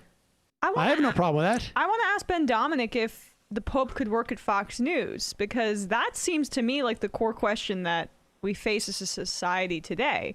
I don't think that the Pope shares a lot of Fox News's politics. Well, the hushing up the sexual abuse might be.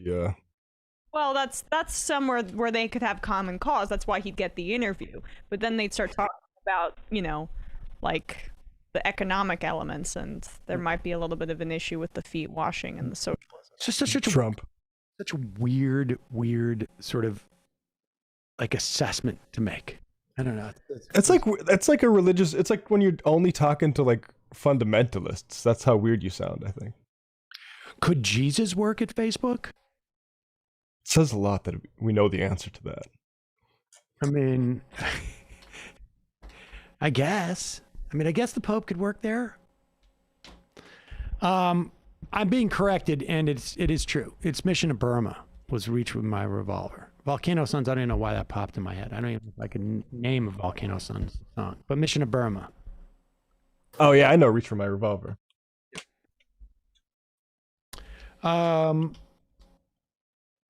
Is Rudy Giuliani still not in prison?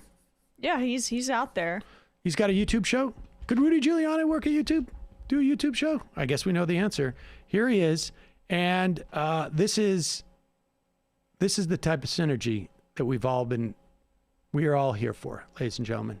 Here's Rudy Giuliani. It's a crossover episode. Doing an ad for the MyPillow guy. I've been sleeping on My Pillows for some time. I love them. They're simply the very best pillows ever made. But I just found out that they also have a wide assortment of other incredible products like their mattress toppers, sheets, towels, and slippers, and more. Oh my God. I mean, I guess, to be fair. Slippers. Yeah. What the fuck? Those look great. But yeah, Play my his slippers. S's again. I'm sorry. Let's play that one more time. And just to be fair, I mean, this is not really any different than I'm doing. I just don't do My Pillow stuff. We should put a backing track under you when you do it. Wait, is that music? Or did somebody else put that on there? All right, put that on. Go ahead. Sleeping on My Pillows for some time. I love them. Sometime. They're simply the very best pillows ever made. But I just found out that they also have a wide assortment of other incredible products like their mattress toppers, sheets, towels, and slippers, and more. Slippers. All right. Yeah, I mean, like when you shill for Hello Tushy, right? He's like, at least Hello Tushy. At least you remember to put your dentures in, so it's not like a complete hellscape. In 45 years, I'm going to be doing the same damn thing as he is right there. As they fall out, just like really trying to cover it up. No, we don't need another take. Slippers. I just keep it. It's fine.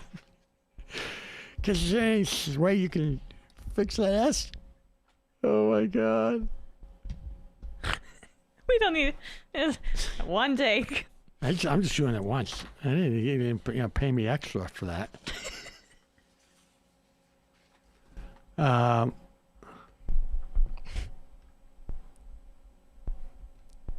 That was unbelievable. All right, let's take some phone calls. 646-257-3920 is the number.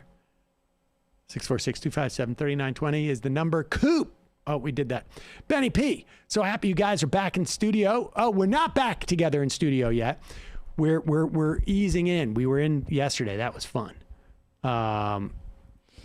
But definitely missing Michael. Yes, we are too. It's getting really hard not to just drown in the hopelessness of the feckless Democratic Party, which is the left's singular vehicle to effect change in this country. I think we really need to start organizing some direct action and get our asses into the streets again if we don't start seeing some major progress this summer. As a person with some degree of privilege and a good job and benefits, it's tempting to just check out from this mess. It just feels like the frog has already begun to boil. Well, I mean, it's hard to argue with your assessment. And I think, I've been saying for some time that the second 100 days is going to basically tell us all we're going to know, all we need to know about this administration and what this is shaping up to be. So I think by the fall, we start getting into September, something's going to change. And it's not too dissimilar from the context in which Occupy grew. The analogous time frame would be, 2023, but I think there's less time before people get more frustrated. And I also think that there's potential for a considerable amount of violence coming from the right, frankly. So,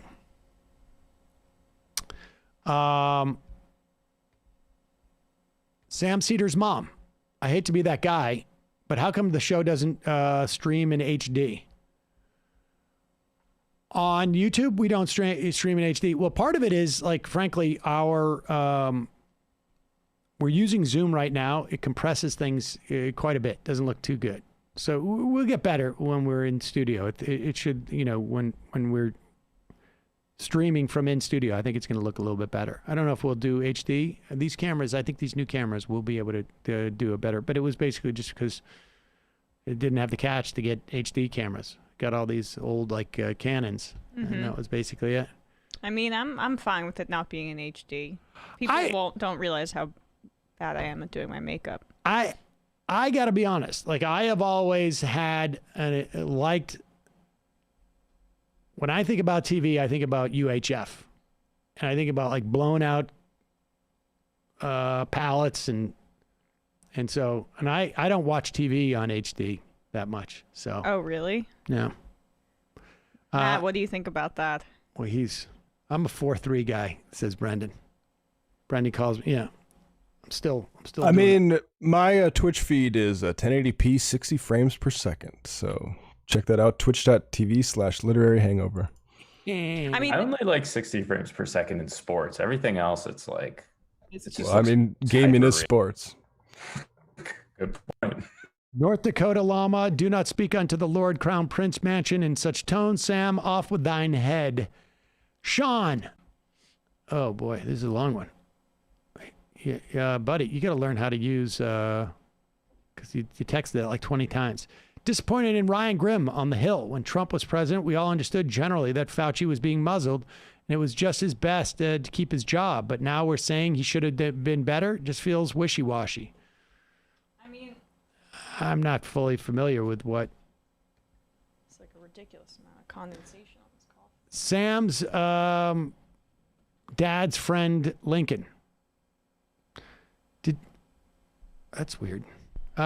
Did you and H. John maybe have a threesome? H. John doesn't mind talking about it. Why won't you? Ha ha, casual Friday type question. If you're referring to what is written in his book, I can tell you that I was not part of that. I missed it. I'm sorry. What? John Benjamin writes about having a threesome in college. Now, I was aware of it moments later because we attended college together. I was not part of that threesome.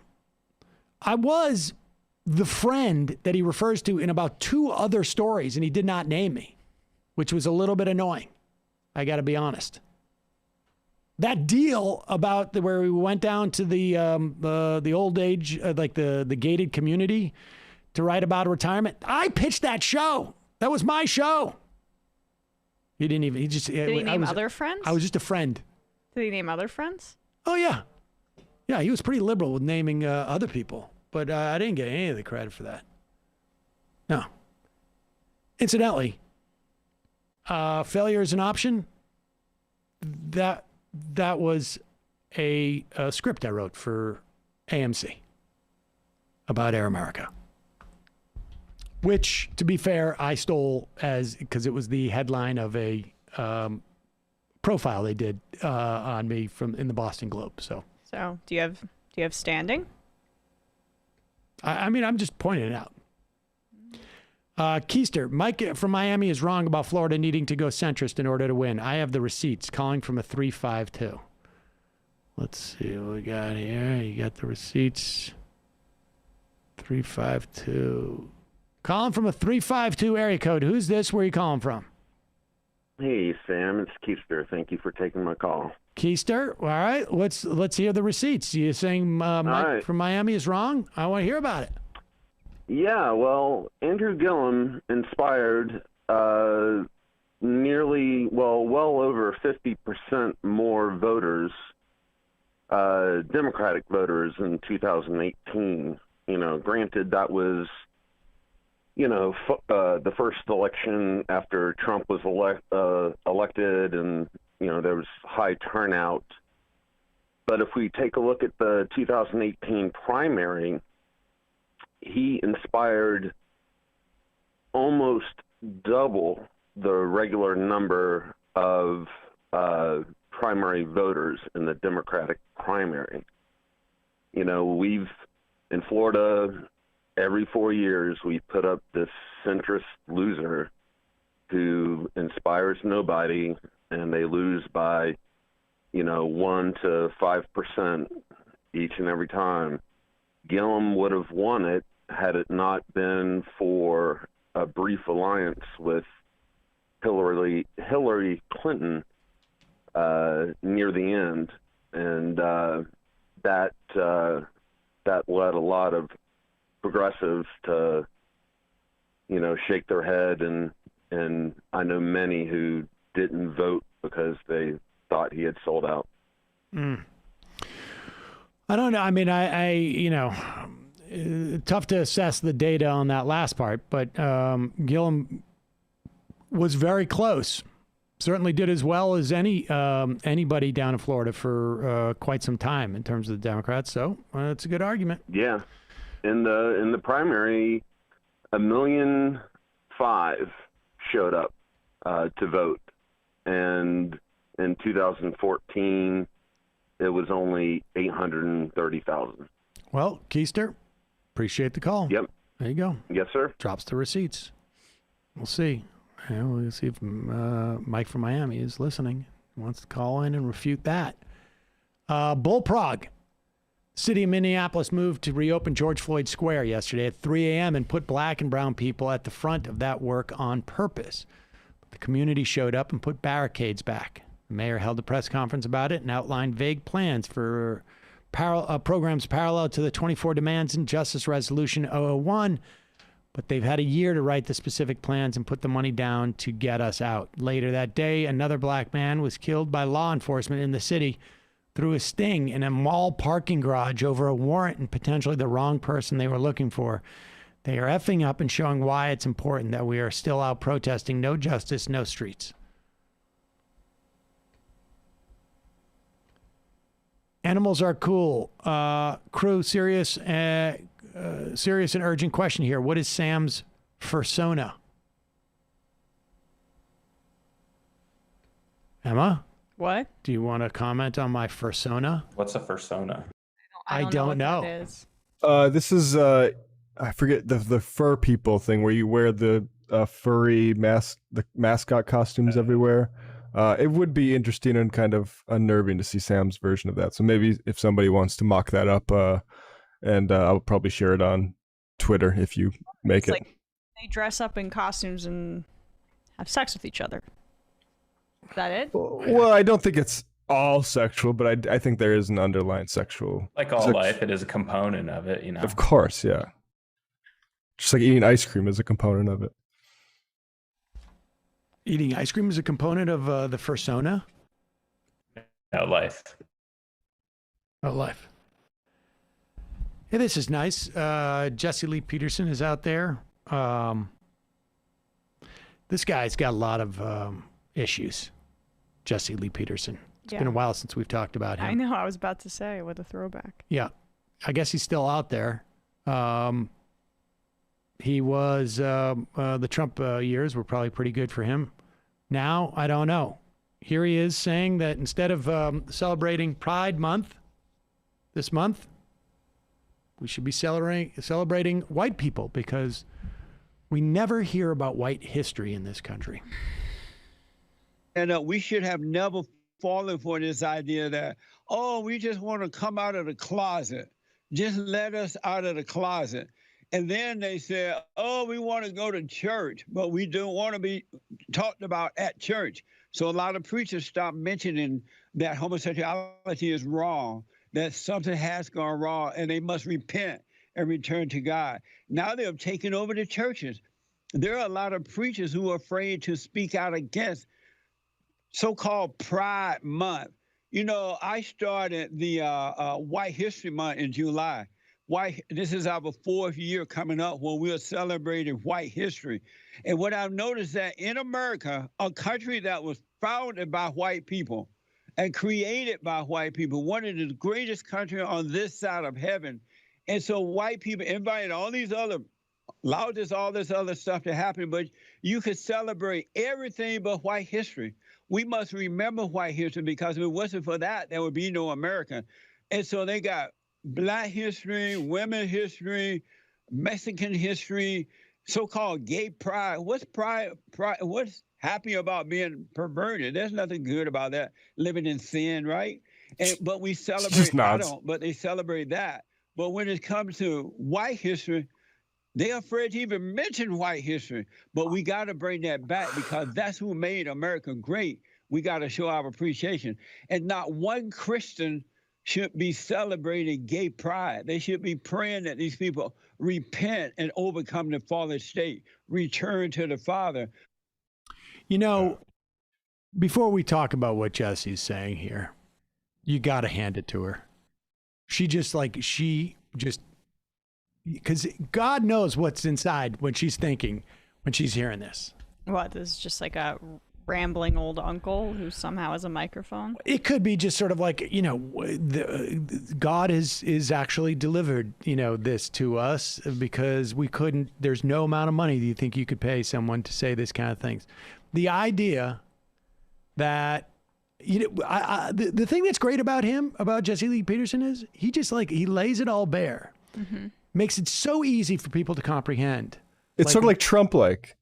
Yeah, it's like, but it's like it makes it so easy for people to comprehend, like why it would be offensive to say all lives matter relative to Black Lives Matter. Like he's laying it out there as an example right there for everybody, because the idea that you can't get white history in this country, that you never hear about white history, is, I mean, it's beyond bonkers. And so the reason why we don't have a White History Month is because white history is every month. Just history, mainly. It almost is like there's not even like, there's barely a distinction. The reason why we have Black History Month is because nobody learns any Black history in this country. Well, what I appreciated about his his argument here is that it's just so clearly recycled from Black History Month. Like, White History Month is not necessarily like apples to apples with Pride Month, right? But he's like, damn, it's Pride Month. I'll just use the same thing I was saying in Black History Month and copy and paste it and apply it to this. When he could say it every month. Was he the guy that Are you okay? Probably what you're thinking. Was he the guy that was like that got caught liking gay porn? Oh, he was just investigating that. Yeah, he did. His Twitter page did somehow come to like some of that, and it's unclear how exactly that happened. Wasn't he hacked, and that it was, just buried in his likes, just one thing from 2 weeks after the fact when someone found it? Yeah. Probably a staffer like Ted Cruz. Yeah, it was probably a staffer, or he was hacked, or he could have been also just like seeing, to be fair, he may have just said well, if I'm going to criticize it, I should look at it. So it's interesting to see somebody still take the full-on homophobic stance though, and not this soft version that all the Republicans, more professional, have moved to. Living in sin. I haven't heard that kind of laid out on a news show in a while. You're right, Matt. And I love how she just didn't break. You got to hand it to her. He has worn that yellow polo many times, by the way. Well, I can't knock somebody for wearing the same shirt. Well, that's true. Yeah, it's just a yellow. It's bold.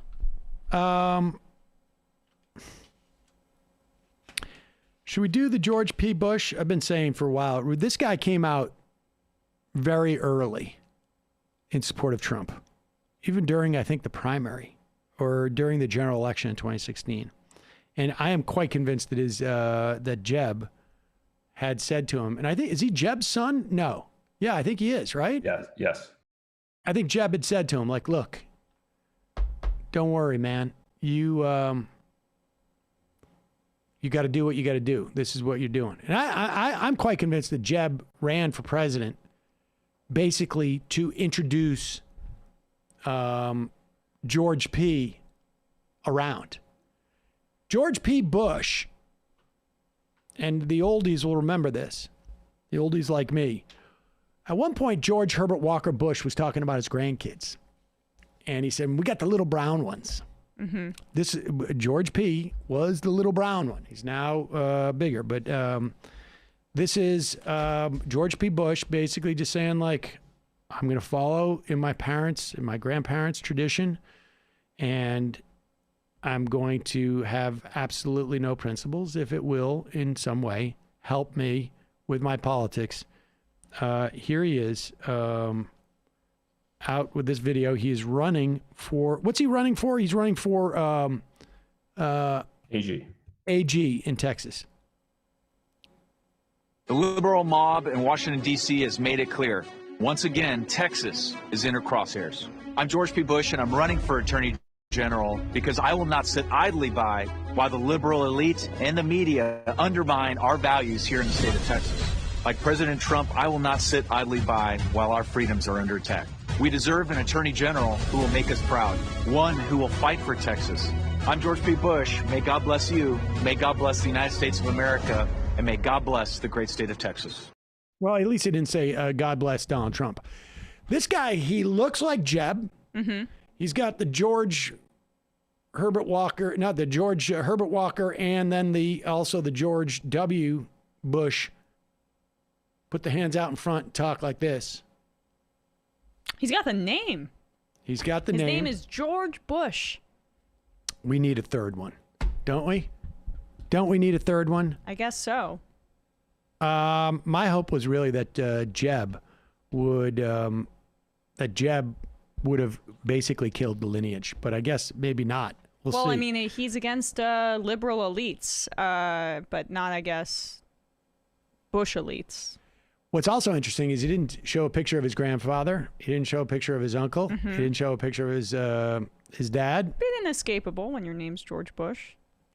I think you would highlight that in Texas. But he bathed. He almost rubbed Donald Trump all over his body.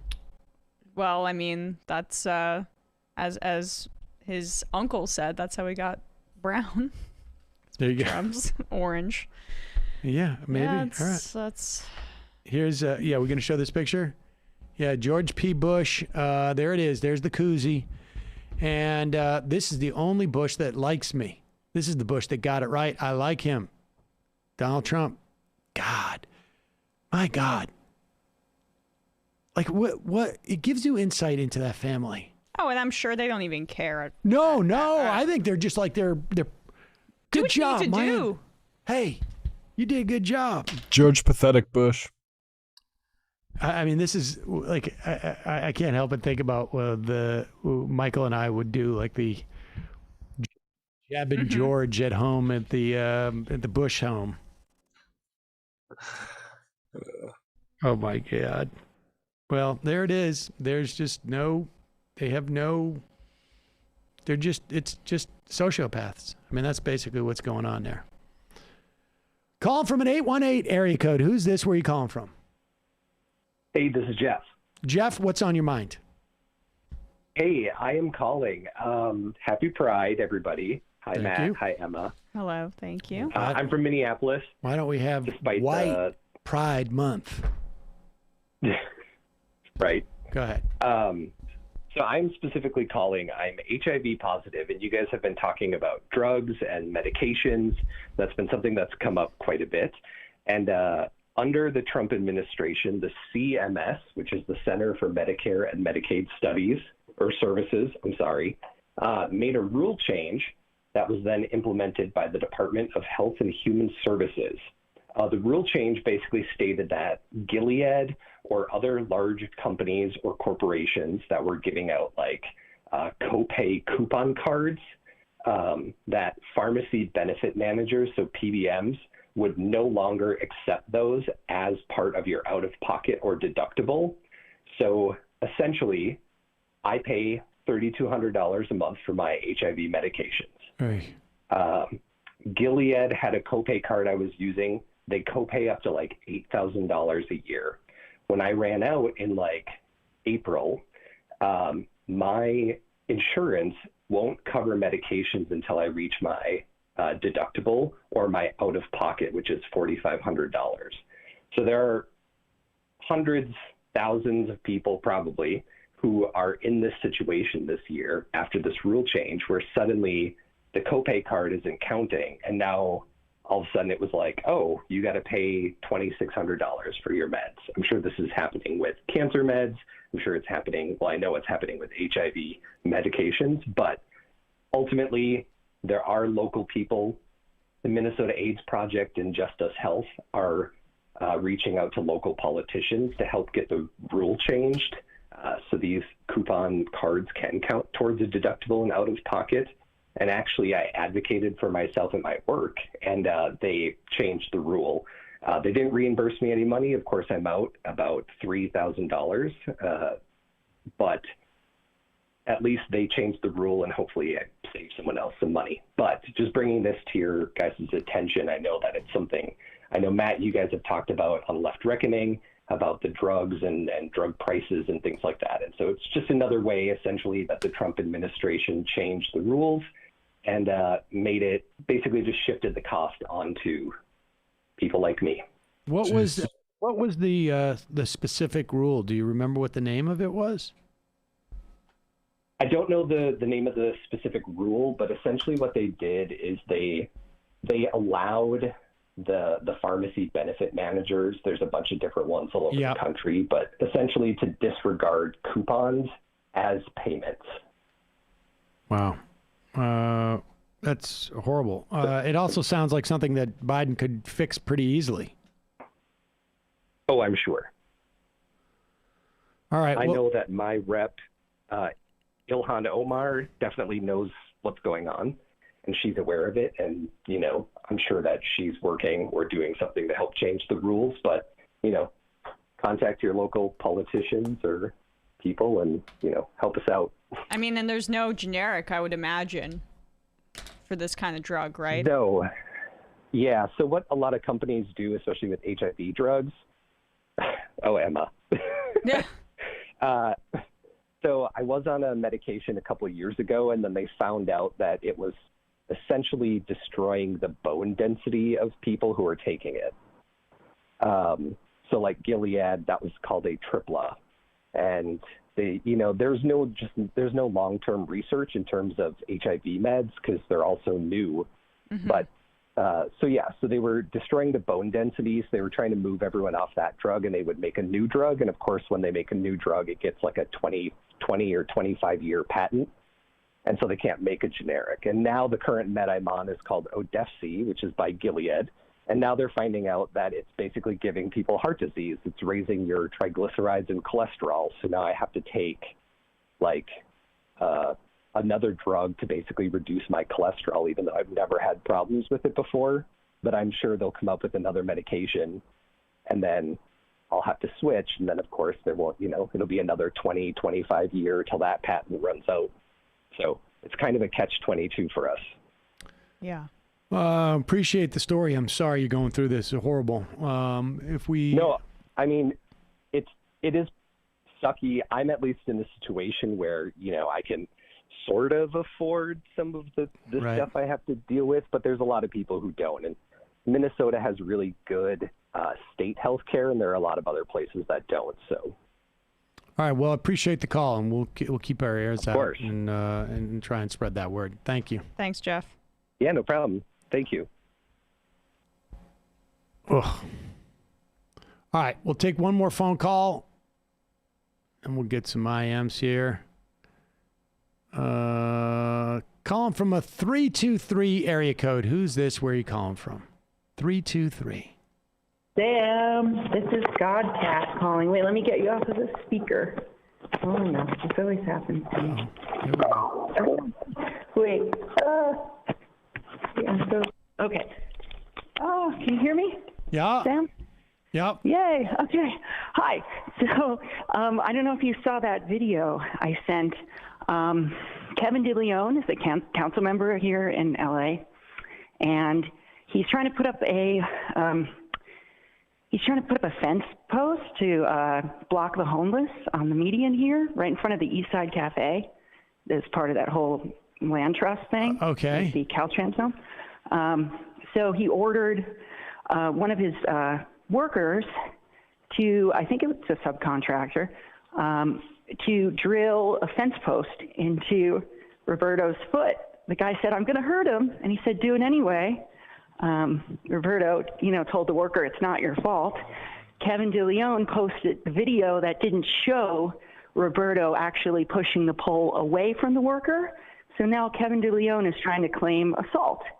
So I sent you the video that that proves that who's the actual assailant here at Kevin DeLeon. So if you want to watch the video that Kevin DeLeon posted on Facebook, I believe on his Facebook, and then watch. I'll look through the emails. It takes clear. me. When did you send it, Godcat? I sent it yesterday. Yeah, I'm I'll usually send it again. several days behind, if not weeks figured behind on that. email. But you should send this to local press, like the LA Weekly or something like that. Yes, definitely. Also piggybacking on that, the press thing and the UHF, and we have podcasting equipment, and we have a guy with a broadcast license. This is through Roberto at the East Side Cafe. He's going to come up at the end of the month and help us. So great. I'm thinking if we can get the call letter KMRX, the majority report on KMRX, K-Marks Radio, that would be awesome. I didn't tell you when I was in Hawaii, a guy from Free Speech TV came up to me, and he saw my MR sweatshirt, and he was pretty bummed. I guess he tried to get you guys on Free Speech TV. I was not aware of that. They joined. I was not aware of that. That's the UHF digital. Ah, right. Well, no, I know Free Speech TV, but I don't remember. I don't remember having a conversation about that. But nevertheless, thanks for wearing the colors, Godcat. Appreciate the call, and I will look for that video. But send it to LA Weekly. All right. I look forward to talking with you, hopefully in the Discord sometime soon. Yes, I'm going to get there soon. Believe me, I'm close. Awesome. I'm close. We got a lot of stuff on. I'm juggling a lot of plates. Spinning a lot of plates. Spinning. There you go. And juggling. I'm juggling and the spinning. All right, one more phone call. We got a little time. 608. Final call of the day for reals. Hi, Sam. This is Ian from Watertown, Wisconsin. Ian from Watertown, Wisconsin. What's on your mind, Ian? You are the final caller of the week. Boy, I appreciate that. I just wanted to maybe bring to people's attention, there's a podcast out there called This Week in Virology. And they recently had 2 episodes talking to people from the WHO team that went to China, and another guy that wrote a paper on why the lab leak theory is less, I guess, less compelling, plausible. Yeah. Yeah. And they're very interesting conversations, and it's really just, it's frustrating because these are not voices that are out there in these stories promoting the lab leak nonsense. Basically, the WHO folks said that they're open to any evidence, but in their examinations of stuff, they have to put their resources toward the more plausible explanations. And they spent a lot of time talking to people in the Institute of Virology, and they said the stories are all consistent. And it's basically like interviewing witnesses to a crime. They would expect to see variances in stories that would lead them to believe that would be a route to pursue. So I just wanted to make people aware that those conversations are out there. Yeah, I mean, again, it's hard to know. We don't know how much the WHO has limited resources in these things. They had limited access in some instances. It's hard to determine. I think and it's worth pursuing. The question, because if there is a way to make sure that in the future we don't have these type of things leaking out of labs, then we'll want to do that. Right. And they say that they're not discounting them out of hand, but it's just that if somebody comes to them with evidence that shows that they need to start looking in that direction, they're willing to do it. And a lot of the messaging that I see is that they're just not interested. They're trying to, cover things up. And it's just giving me a lot of vibes about, what happened after 9/11 with Iraq. Yeah. Yeah. And especially now that they're talking about, we need to see an intelligence report. I don't trust the intelligence agencies on something like this. I don't either. It's going to be interesting to see what they bring out. I find it hard to believe that if there was, that the intelligence agency, I don't know. But I mean, I could tell you there's reason to be concerned about it. Right. as a propaganda tool to gin up anti-China hysteria. But there's also a fundamental difference between a lab leak of a man-made virus and the implication that this was like a bioweapon.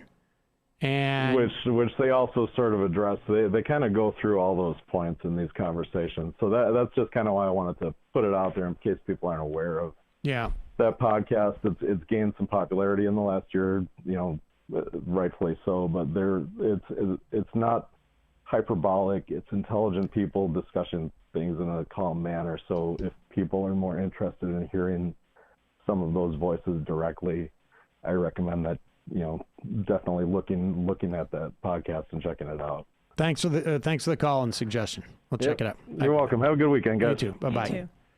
That is it for the call portion of our program, ladies and gentlemen, and we are going to finish off with some IMs to finish off the IM portion of our program.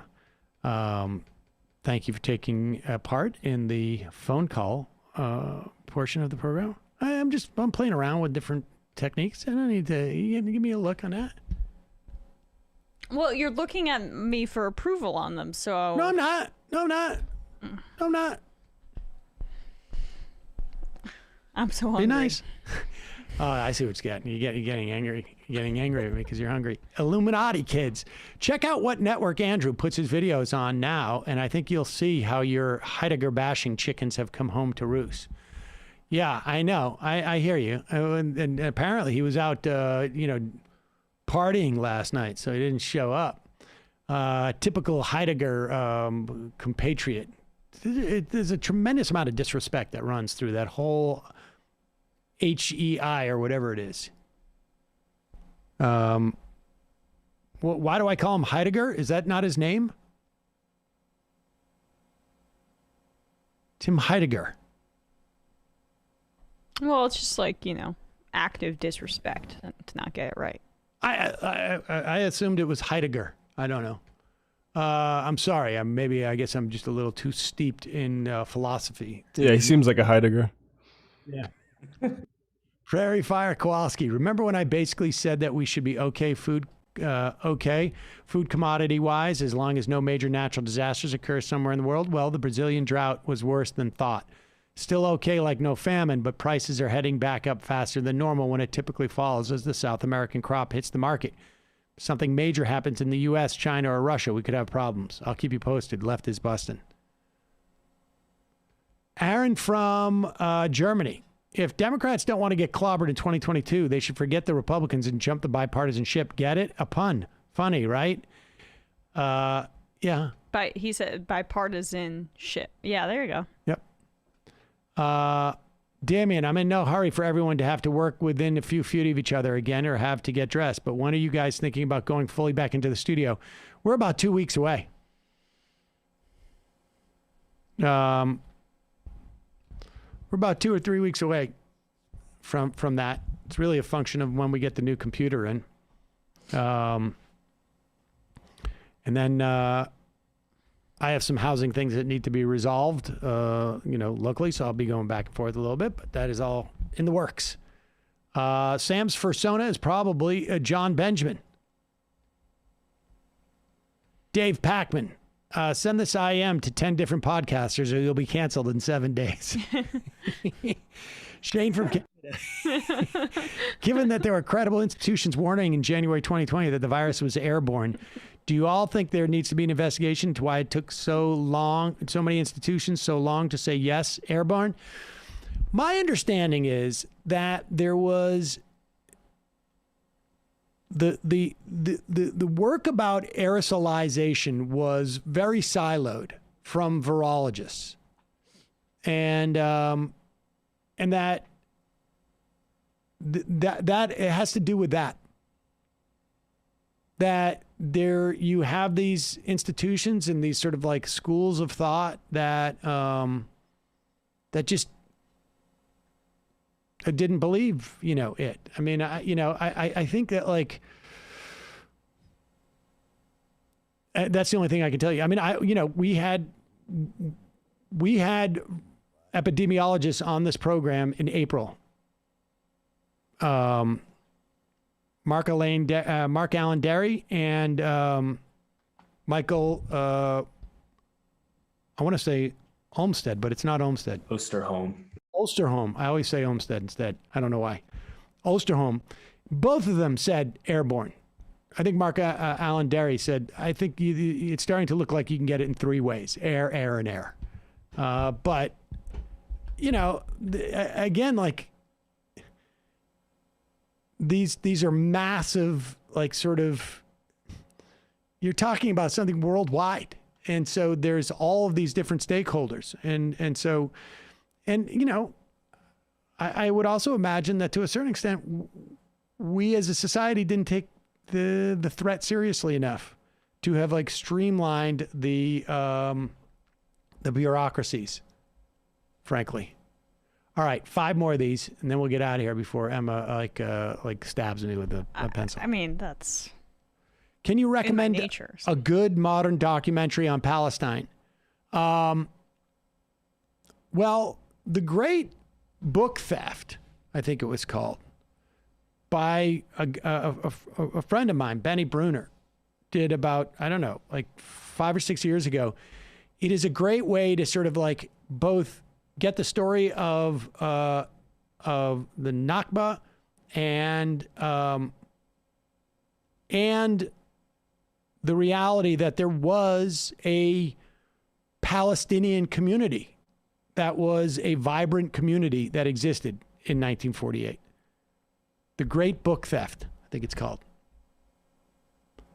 Jack from Indiana. Just wanted to shout out the Morning Quickie and the uploading of clips to the YouTube channel. My current work responsibilities prevent me from listening to the live show more often than not these days, but it's wonderful to listen live when I can. Love you guys as always. Thank you, Jack from Indiana. Culturally Catholic Vatican City is 100% unionized, as is every worker is part of the Association of Vatican Lay Workers. So that's awesome. Sam Cedar, simp. Very disappointed with the bait and switch today for saying Andrew will be on today. Your manager will be hearing from me shortly. Believe me, his manager will be hearing from us shortly, too. And the final IM of the day, give me a letter. D. Surprising, but there's no D's. Give me one more letter. S. Okay, S.